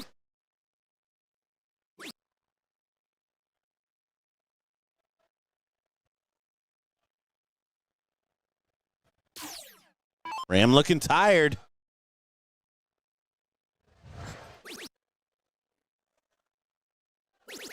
Garrett throwing for the 9. Oh, and for the 9. Like I said, that's him and Porky. That's the experience of them playing together. Porky loves that route.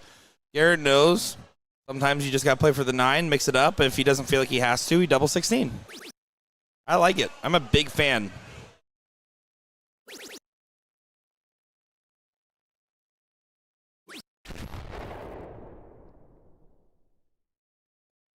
Oh, Bob thought he had it. Doing a good job, obviously, with the finish in the last leg to take the lead in this first set.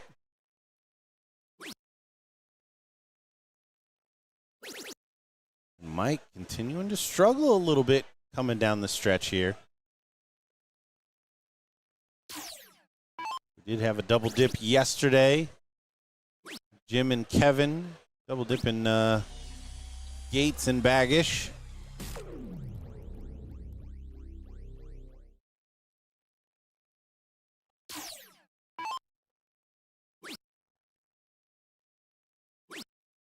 Oh no. Beer round. Go on and get him. Look at ringing him up. Mike's sitting down.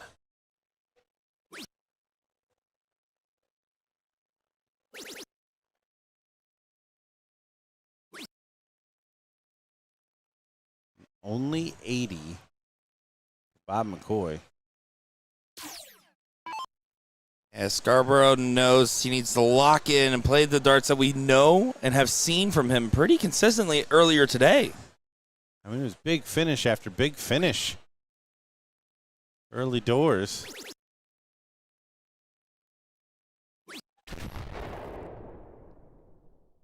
That helps. It does, but honestly, this is kind of flipped.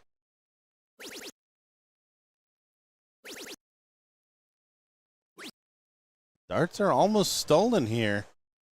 It's definitely under attack. This is a good job challenging the throw.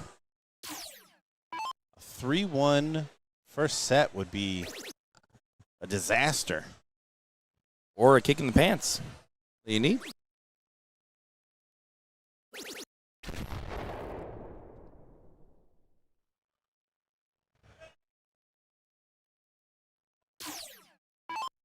Bob McCoy, 140. Leaves an outside chance. 180. Leaves him one triple away from finishing this first set. That's a good first. Good second. Okay, third.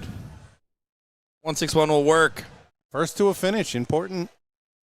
Outside chance, probably going to get a shot at it. That's the good thing about these high finishes in these freeze rule games.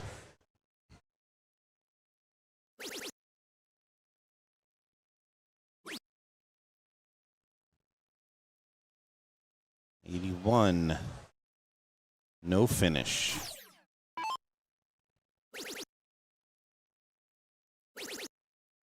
Yeah, good follow from Guevara. Even if the last start's not what he wanted, still, it's now two players on a finish before the other team is on one of them.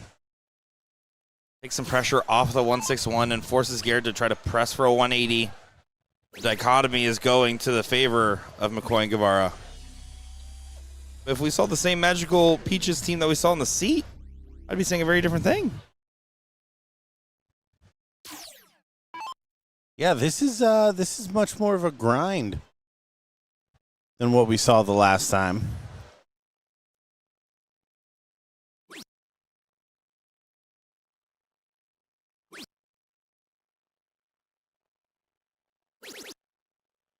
Good last from McCoy.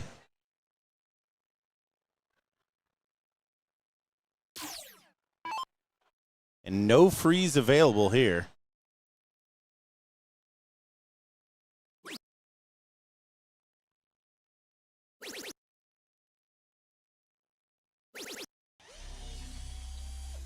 Yeah, it gets down to 57, but might be superlative if the 116 goes.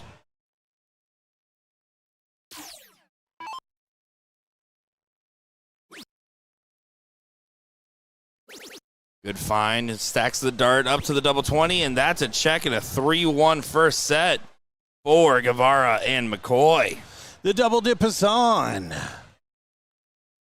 The double dip is on the streets. Take it away. Been told that I have a falsetto like an angel. That's a falsetto statement if I've ever heard one. Pat Gallagher saying, I'm not a phantom thrower, but I find it weird that he takes the phantom throw, then looks down, sets his base, and throws right at it. I think there's different reasons that people do phantom throws. For me, I never did a lot of them unless I was feeling like my shoulder was tight. You know, I'm not a I do it every time guy. So I know sometimes people just do it really to make their arm feel a little bit looser. I do it to waste time because this board doesn't flip over fast enough for me. Yeah, that makes sense. Well, I think bathroom break might have been underway, so let's see. Are they hiding? Find them. They gone. All right, we'll be back in just a moment once they come back.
Oh, they wash their hands and they're ready to throw darts. Here we go. It is Ram Guevara Jr. and Bob McCoy taking on Mike Scarborough and Garrett Rakowski. It's the final set of the finals.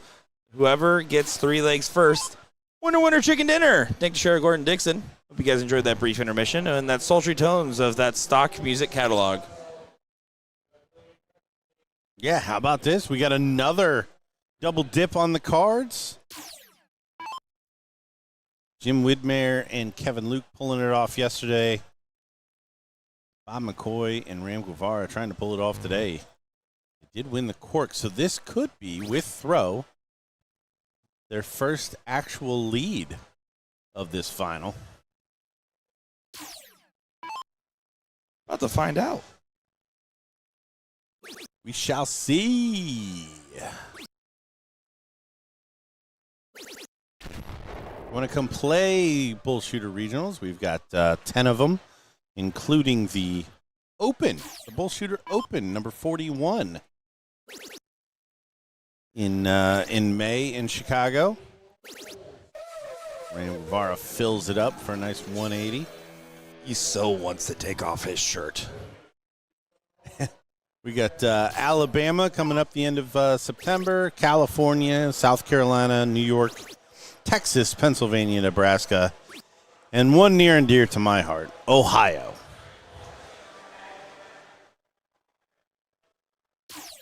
I don't know exactly where in Alabama yet. I do know Sacramento, California, Myrtle Beach, Niagara Falls, Houston, Pittsburgh, Omaha. I'm pretty sure it's Cincinnati. And Chicago.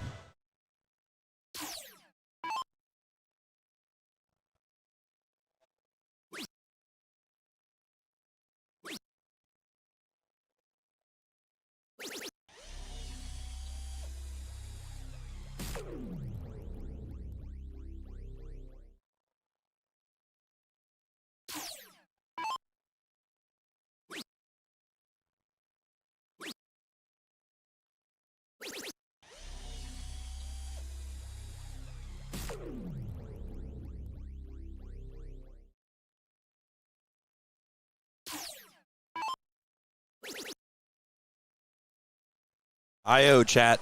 IO. Did walk by 2 guys wearing Ohio shirts at some point near Disney Springs, and I said OH. They looked and kind of smirked, and I said, "You didn't say your line."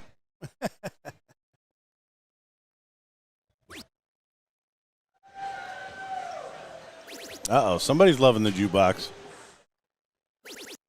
Gordon, can you do your Ohio accent for me? Nope. I cannot. Oh, there it is. I heard it. That sounded like Galleon.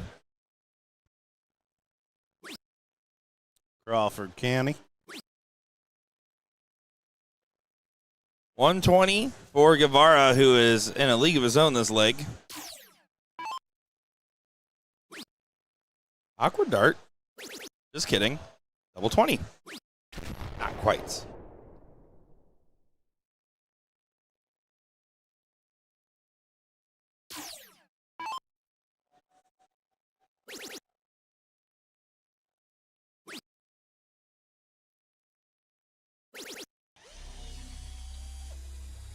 Good shot there from Scarborough. Puts a little pressure on Bob McCoy.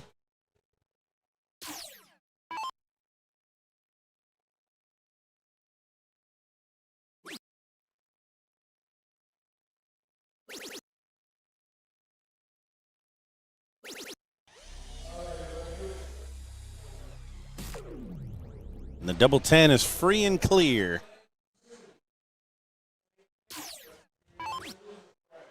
We got to find out where Alabama is. It's a month away.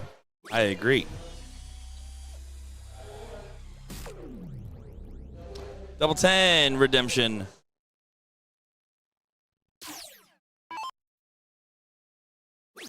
Does go for the first true lead of McCoy and Guevara in this final. Need a really good, clean leg here from Mike Scarborough. Try to settle him down, right? Garrett Rakowski. Yep, need a little confidence boost.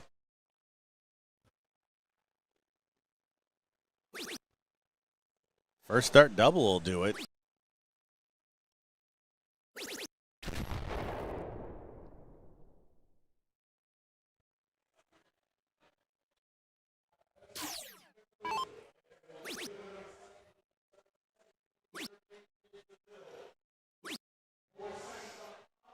My goodness, only 80 from the Ram.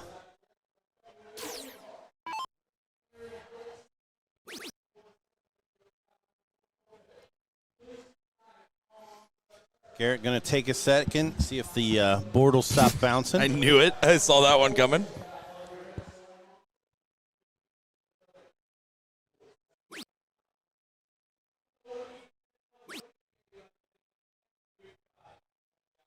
Only finds a couple of 20s after that.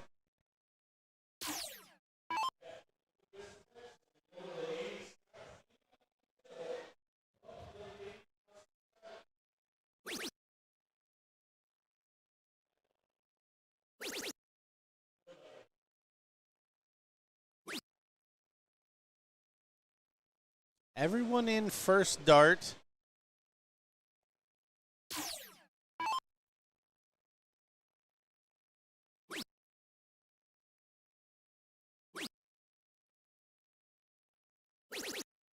Does move.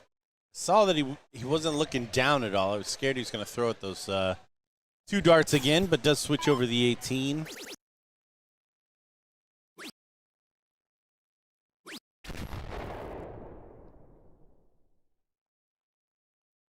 Ram hates a ton. He's angry. He's mad. Garrett hates the trip 5. Did that with a little extra gas on that last there. He kind of felt like he put the shoulder into it. Yeah, he definitely whipped that one in there.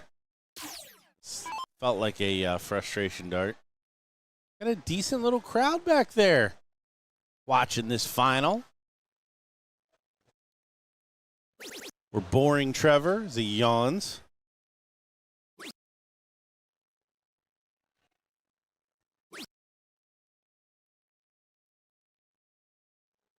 Side shot of the crowd. Almost good timing from the producer. Good side profile of the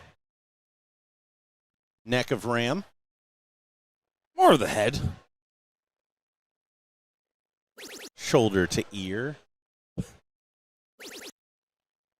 We'd like to thank Ram for the constant 9-dart clips he does provide us here at BullShooter.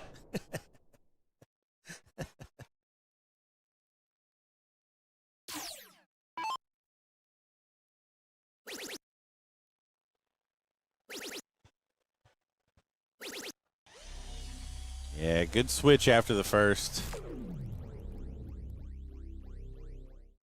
Now we got techno country going on out there.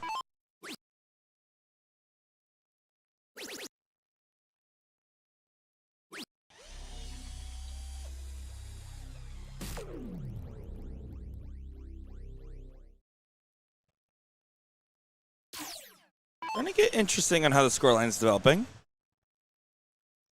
It's not an actual must-win leg for Mike and Garrett, but it kind of is. I would agree. It kind of is. You do not want to lose 3-1, 3-0 to get double dipped.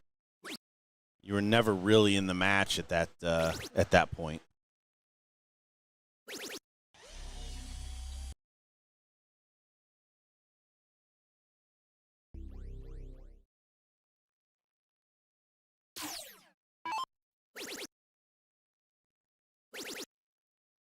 Oh, again, sliding into the 1. A couple of loose darts here from Ram, but they're always accompanied with 2 trebles as well. Yeah, the way he does his adjustments right after is pretty impressive. And another 180. See Garrett throwing his hands up. Where is this? Bob lingering back. This is looking like they are going to kind of get into this second set straight away.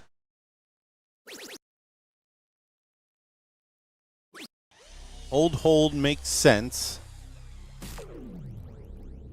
See what Mike decides to do with this 34. Probably straight at it. Haven't seen him shy away.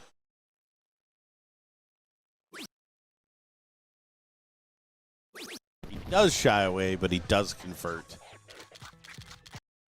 So, checkity check. Crowd goes wild. One apiece. And Ram sets up third leg with a 160. It hasn't been the Guevara special for the 41st Tour. No, it hasn't. It hasn't. He has definitely not had it his own way. Can I explain how Gordon Dixon works to people? Yeah. Gordon is the type to write in his contract that he needs M&Ms delivered, then get mad that they delivered the wrong kinds of M&Ms, and then still eat them on a little napkin. Well, yeah. Oh, that was the loudest M&M bite you could have taken, by the way. I had to produce. Prime for content, Gordon Dixon, everybody.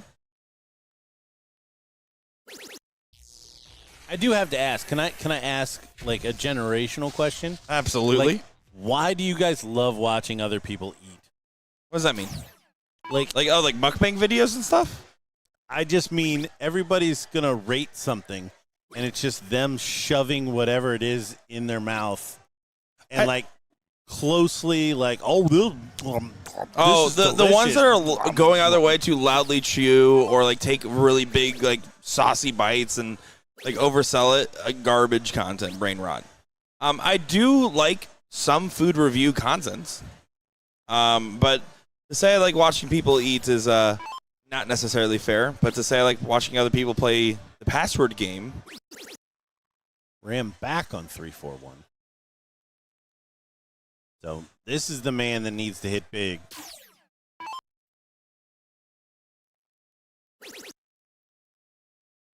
Get a 1080 the back end of the last leg. May do it again.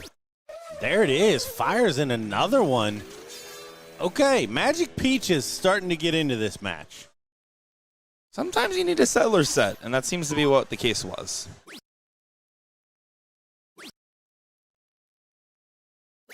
To get confirmation that level 4 final is underway. Tiffany and Sierra taking on Bite-Size Snickers. Good luck to those teams. We'll begin that level 2 final next to end off our stream. Level 3 currently playing the Fist 6. Almost finished up from this morning. Quite a big bracket.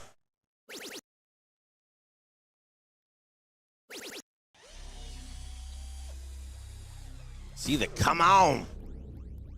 Mike Scarborough. This against the darts.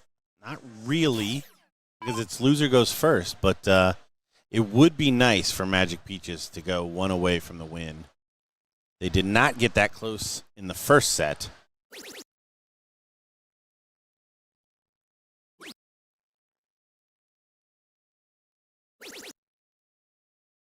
Another good last. Gets to a finish. Yeah, opportunity for Garrett to get underneath with a better finish if he can collect all 3. Now just trying to get to a finish. Should be able to do so. Does do so. Didn't want to hit a 5. Ram all the way back on 2-5-6.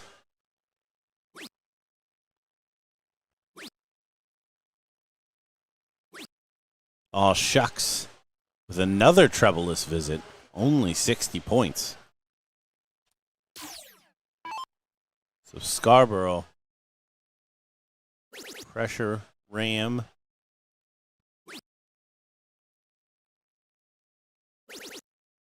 Continue to score.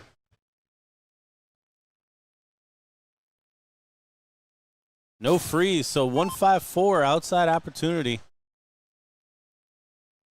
May go 2 treble 19s.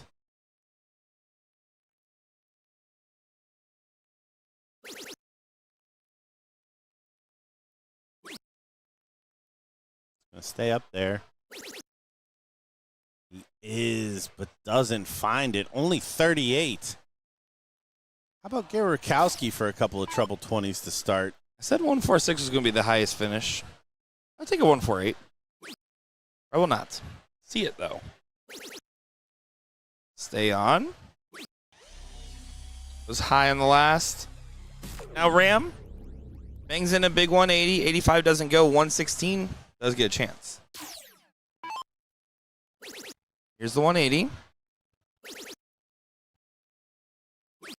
Oh, not quite.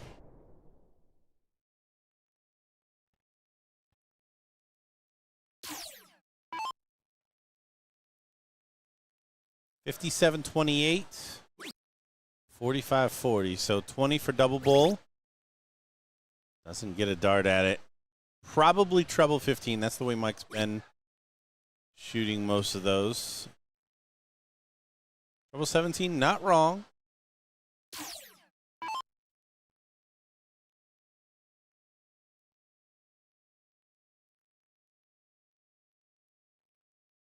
No freeze on here, so this is a live 116 to go one away from the title.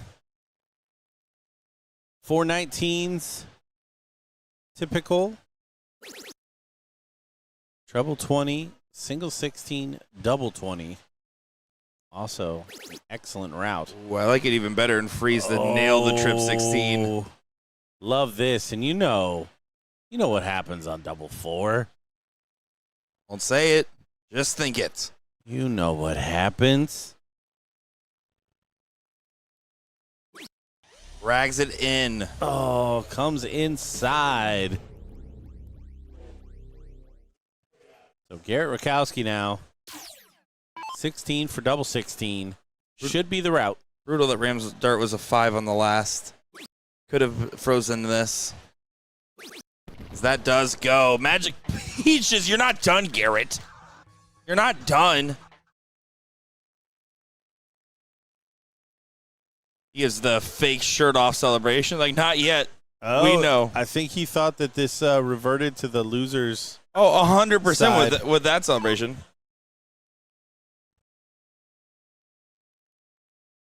He walks back in shame.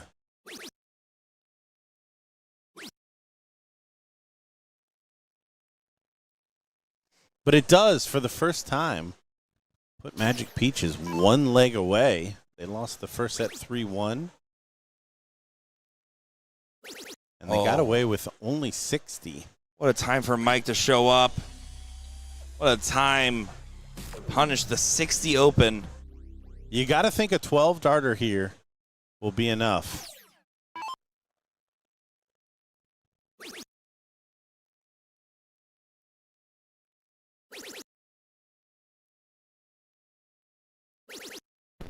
Look at that. Bob McCoy pulling the Ram when Ram cannot. 160 Open. Garrett to the 19. Doesn't get it. Not happy. Back up to the 20. So kind of like a reverse parity, slightly favoring Bob McCoy because he's on for a 9.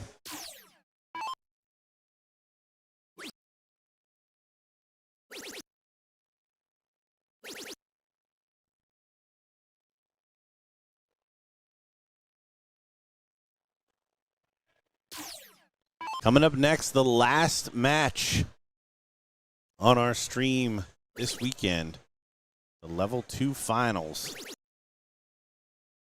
Pat and Keith trying to do it again.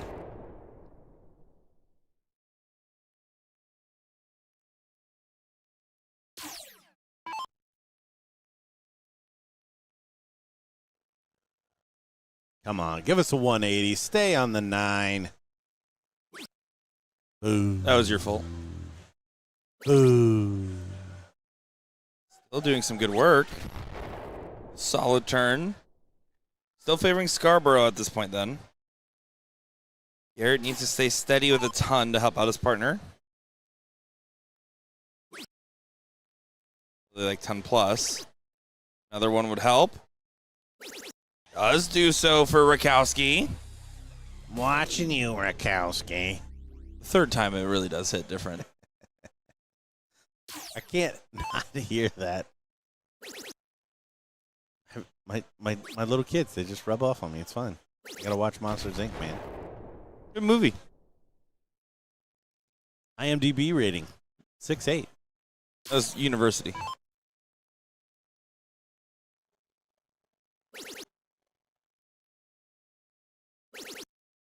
Oh my. Oh no. Oh my. He does find it. I think that might be like the 4th or 5th 90 that we've seen. 4 or 5 too many if you're asking Scarborough. Not going to be happy. Bob McCoy, 241. Good opportunity to set up here. First to a finish. Tie this up, send it to a decider. 140 follow. Great shot.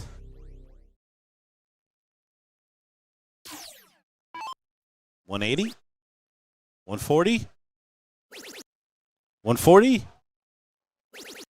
Does. Interesting stuff. Now, again, this is where I would always expect Ram to collect big on moments like this. Always seems to find it in spots like this. Oh, unlucky on that last.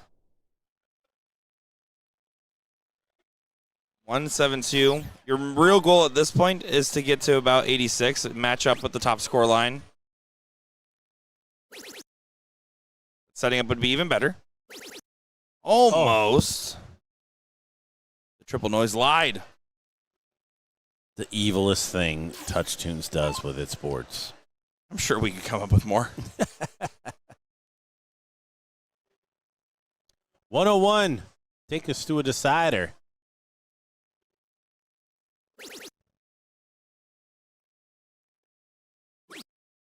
Double top. No throwing for the freeze here.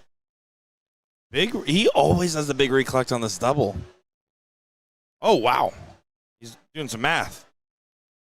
It makes absolutely no sense. Yeah. He's getting the green light.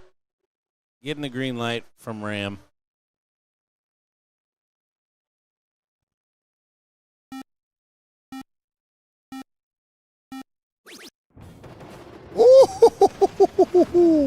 Saw what it meant to him. Ooh, Bobby boy. The real McCoy showing up and showing out. Deciding leg of a final. Like I always say, what is a final without a deciding leg? In the final set of all things. Oh, no. Garrett goes wide. Not even really a blocker. Yeah, Ram just goes ahead and pins it. So they can still do it, but they're going to have to do it from behind. And Bob McCoy stepping up here in this final. Filling in the blanks for Ram Guevara.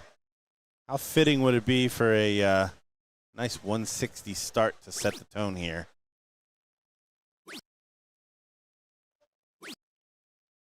Still doesn't happen. Believe it or not, Zan Young and Ryan Farrell did win their first round 2-0.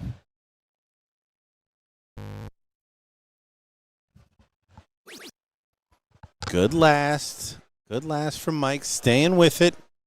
Probably wants to break all three of those darts in half.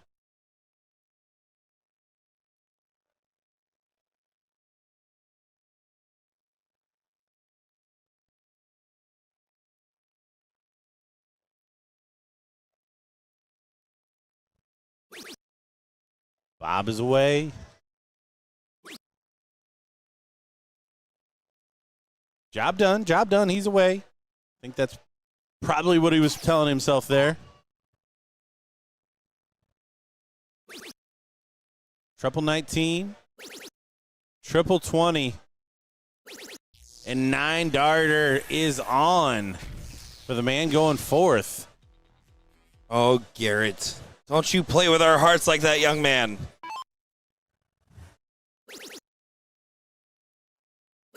Ram trying to respond back. Does find a 180. The man feeling the pressure the most right now has to be Mike Scarborough. 100%. Leading this team. Needs to find at least 2 big triples right now. What a time to get back into the mix. There's 3 of them, and you see what it means to them. 9 perfect at darts we just saw, by the way. Now the pressure's on McCoy, who's been rising to the occasion.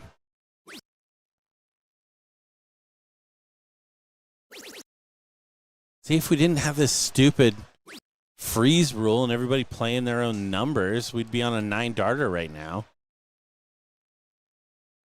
Oh, fine. Come on, Garrett. Not.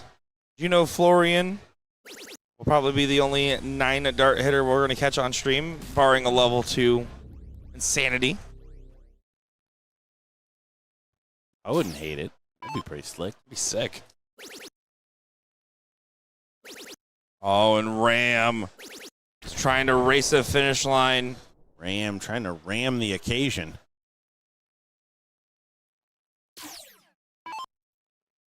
Mike Scarborough hits another big 180, and all of a sudden, Bob McCoy, there might not be anything he can do.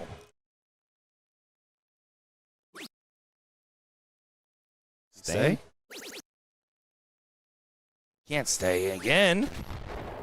I start floats. Yeah. Well, I mean, didn't really have a chance. Would have loved to have seen him switch there to an open bed.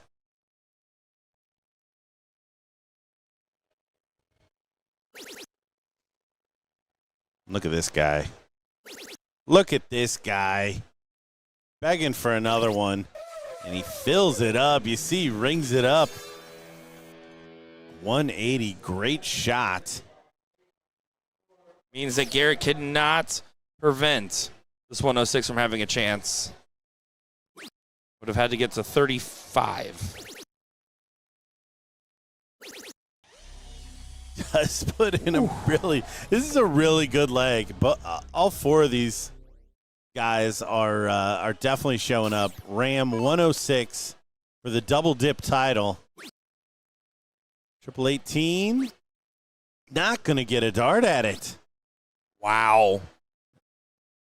Doesn't even bring it down particularly low. A 180 from Scarborough, and it doesn't matter. 221 not on a finish. This might be going the other direction now.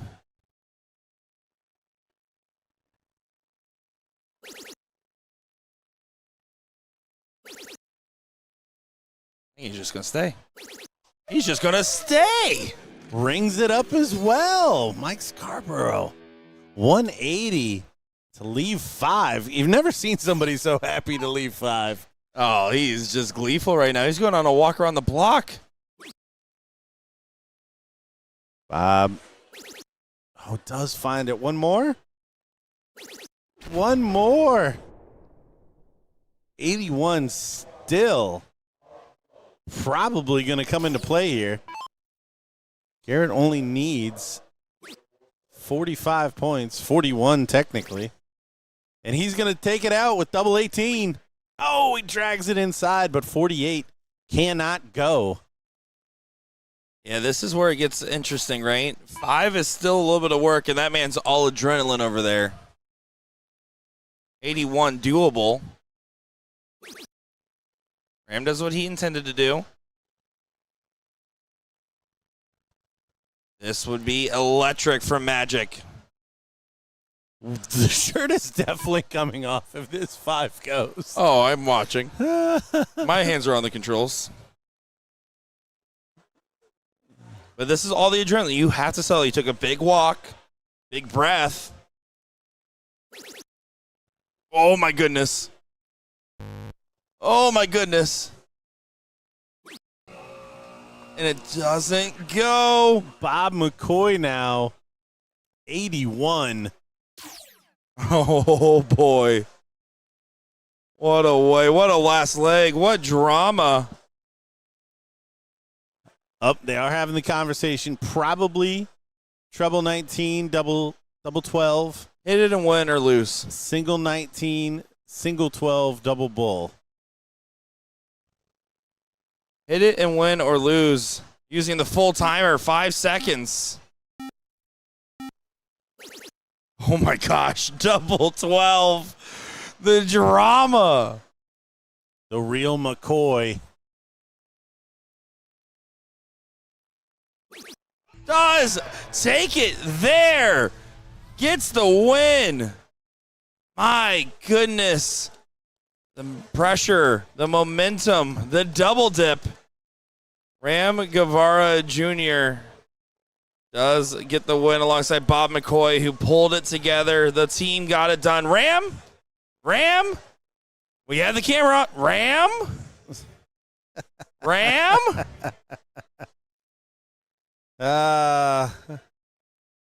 The shirt solidly on. Wow. Disappointing from Ram Guevara. Just disappointing. But we do have some exciting news. We got the level 2 final starting right here. Trace Lay Jason, Pat and Keith. Pat and Keith losing their first rounds. Going to be coming back to the bullpen. Be back in just a moment for that final. Don't go far, folks.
Here we go. It is one more match for our coverage here in Orlando, Florida at the Hilton Orlando Lake Buena Vista Palace.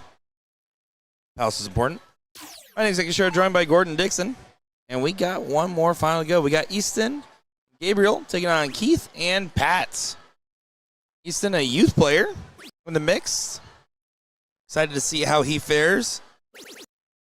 Gabriel, Florida locals. I believe this is just all Florida players. Keith and Pat as well. Showing that we're the best level 2s in the world. Gordon, you excited for this one? Super excited. He's speechless. No, it's always exciting. We got a group trying to come back and win another doubles title. We did not see that on the level 1 side. So, yeah, make a little history here in Florida, holding the title in both games for the weekend.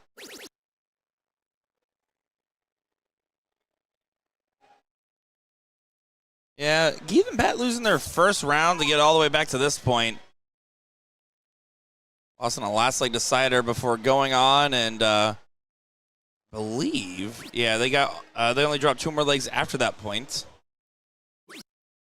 Face Late Chase, on the other hand, after getting first round bye, won 2 different last leg deciders to get to this point, and 2-2-0s. This must be the Late Chase. Format is open in double out split bowl, best of 3, by the way, folks. So a little bit different here, but not too different. A good 1-2-5, by the way, from Easton. Yeah, the difference between 2 out of 3 and 3 out of 5 is pretty big. The format itself, obviously, much more important to find those triples early.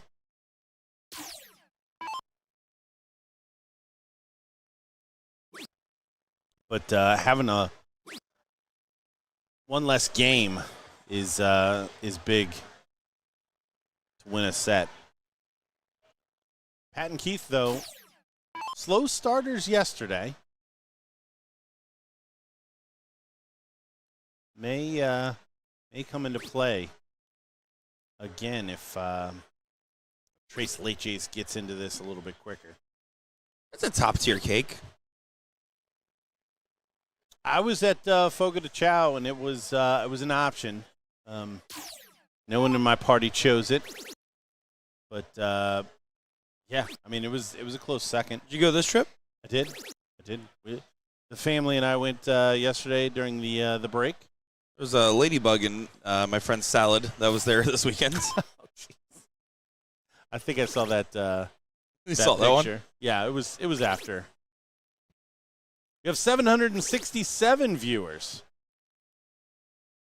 Thank you very much, Arnold. Specifically.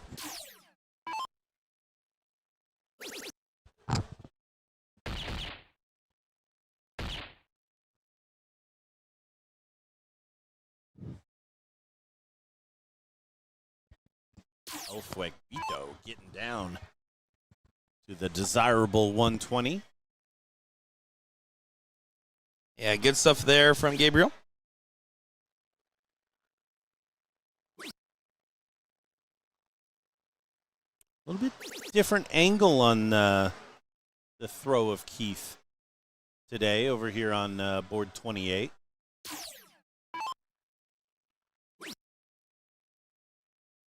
you guys are curious which finals boards are chosen sometimes, when we do have the ability to choose, we usually go to the right-handed board because we have one board camera. So most players right-handed, you can see their face and therefore see their form differently than you can the other way around. There is sometimes a method to our madness, unless it comes to floor inspections. Then we look for the bounciest possible. And I think we've nailed it this weekend. I think they still have a castle that says otherwise. 120 is the shot. Not going to go. Does find a good last start collect. You don't want to let up the gas too much because right now Keith, not in the races, shouldn't affect the leg, but you just want him to keep feeling it, you know? Well, yeah, you got to take every opportunity at the board.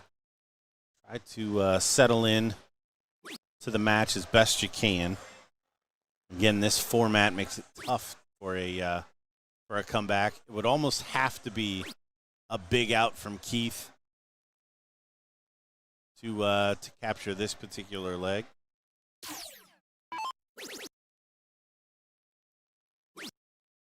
Oh, would have loved to see the kid get a whack at double top.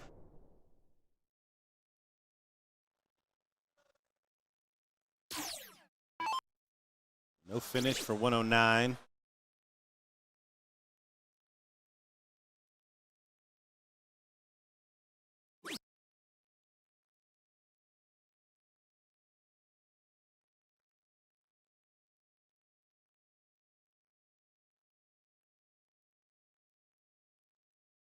Not a lot of great options here. Yep.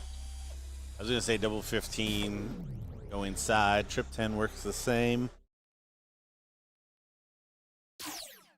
So 64. Stay in that area. Oh, fires it low. Shake of the head. Shake of the cam. I don't hate it in this format. Again, just trying to continue to get it low. I do when the opponent's at 319, though. Ton 80. Might get a whack.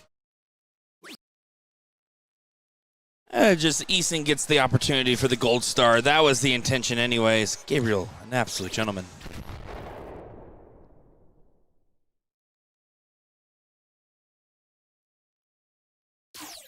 Smile for Pat after the two treble 19s. 610. Oh, 14. Double 16 for the first leg. Ooh. There it is. Clean cut. Professional over there from Easton. Some claps in the crowd going on.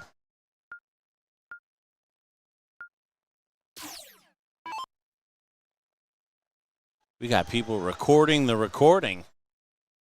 We got a separate cheer section for this final specifically. Gotta love a sheer section.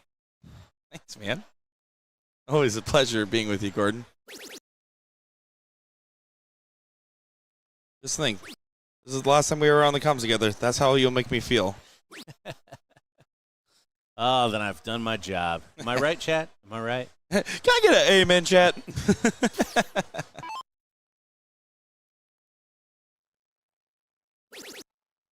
Back in that treble 20. Look at this. Look at this. Look at him go. Double quick time. Goes for Trace on the team. Congratulations to Tiffany and Sierra. 2-1 win over bite-sized Snickers.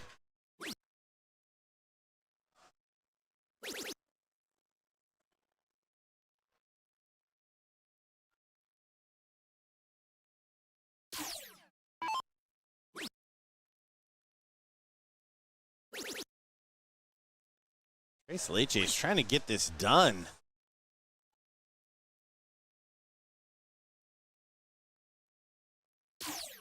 Yeah, very solid form from Easton. And I think you mentioned it. Pat and Keith lost first round in this level 2 bracket. And came all the way back. Defeated the team, Frat and Linkus, in the third place match to be here.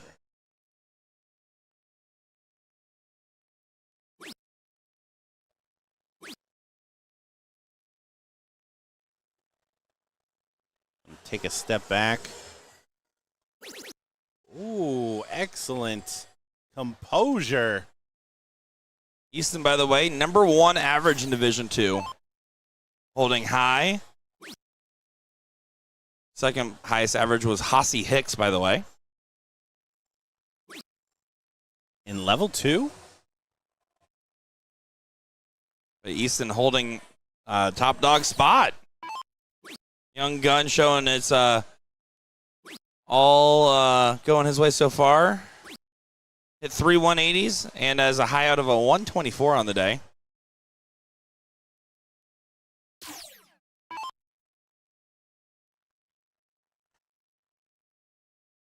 The board almost bouncing to the beat.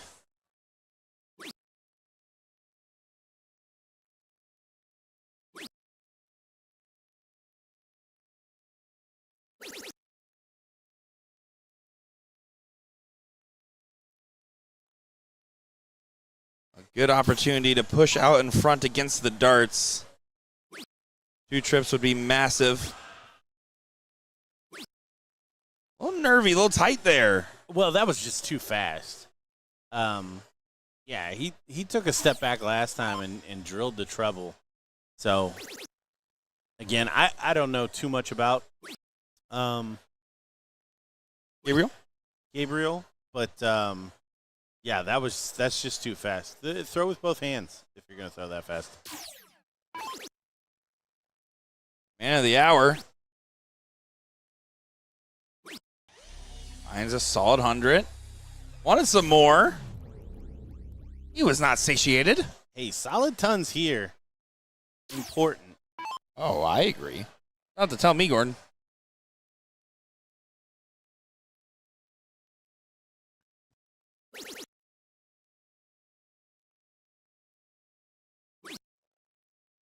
Big last serve, you can find a trip. Doesn't do so. Redemption turn for Mr. Gabriel Cruz. Set up here.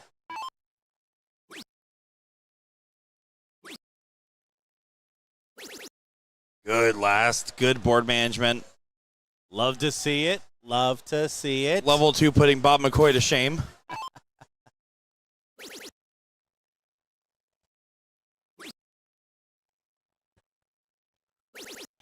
Nick, you're needed on aisle chat.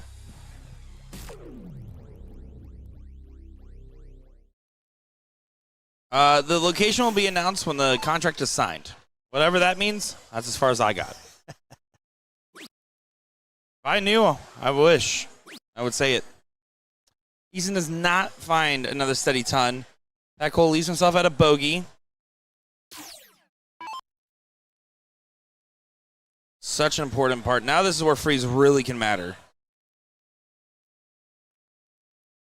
Who pressurizes who?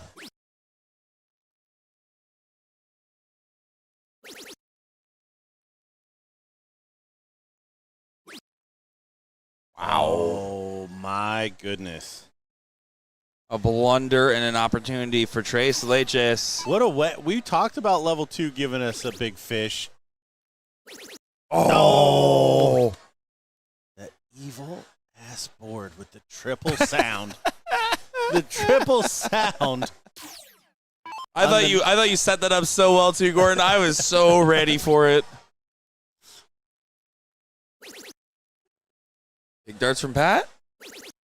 Big darts from Pat does get to the outer ring. Math matters here. 76 is the target line to get to. 2 trips. 2 trips would still do it. 1 more would be massive. Oh, and it's the wrong side of the wire. Will not get the freeze. Wait, I'm doing my math backwards. Haha, just kidding. Yeah, Last match of the day for Nick Teixeira. Not quite there, but this is not a finish. So Keith will not go out, but he can freeze Gabriel.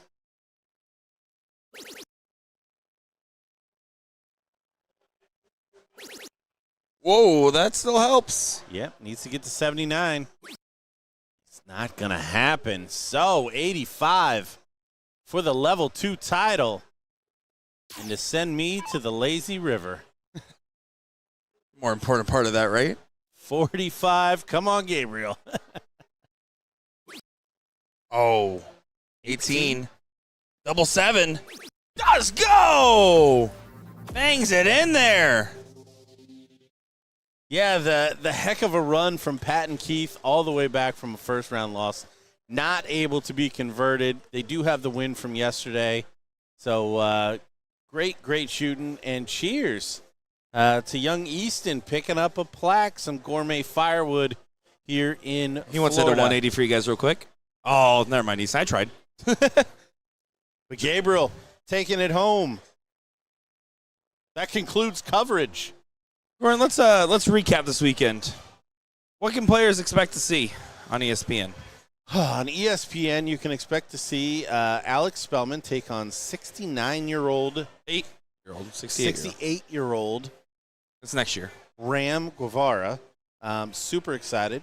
We had our handsome devil, known quantity, Evan Budrovic, with us yet again. He dressed for the occasion. Brought to us with Tupelo Honey, the production company that we worked with. Shout out to Drew and Braden. Love those guys. It was a lot of fun. And one last pitch.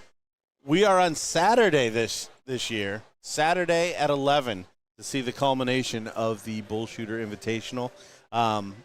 Excited. What a time slot to have for our sport. Yeah, and on top of that, it was some great stuff that we saw Friday night. The singles run, Suzanne Young, the emotional moments from Kaylee Beard as well. Yeah, Kaylee beating Chris Grimmel, even though she did get beat in the final. That was a big moment. It was some good stuff to see, and of course Saturday there was triples, and then Sunday we got to see Easton go on the run. I think that is the storyline. That and some miscounts and some big hits from Bobbert. Some good stuff indeed. Folks, hope you enjoyed all of it. It is my birthday tomorrow. Hit subscribe so that way I know that you care and love me. If not, I'll feel alone. Guys, thank you so much. We'll be seeing you in Alabama 9-5 through 9-27 in somewhere, Alabama. Have a good night, everybody. Gordon Dixon, Nick Teixeira, signing off.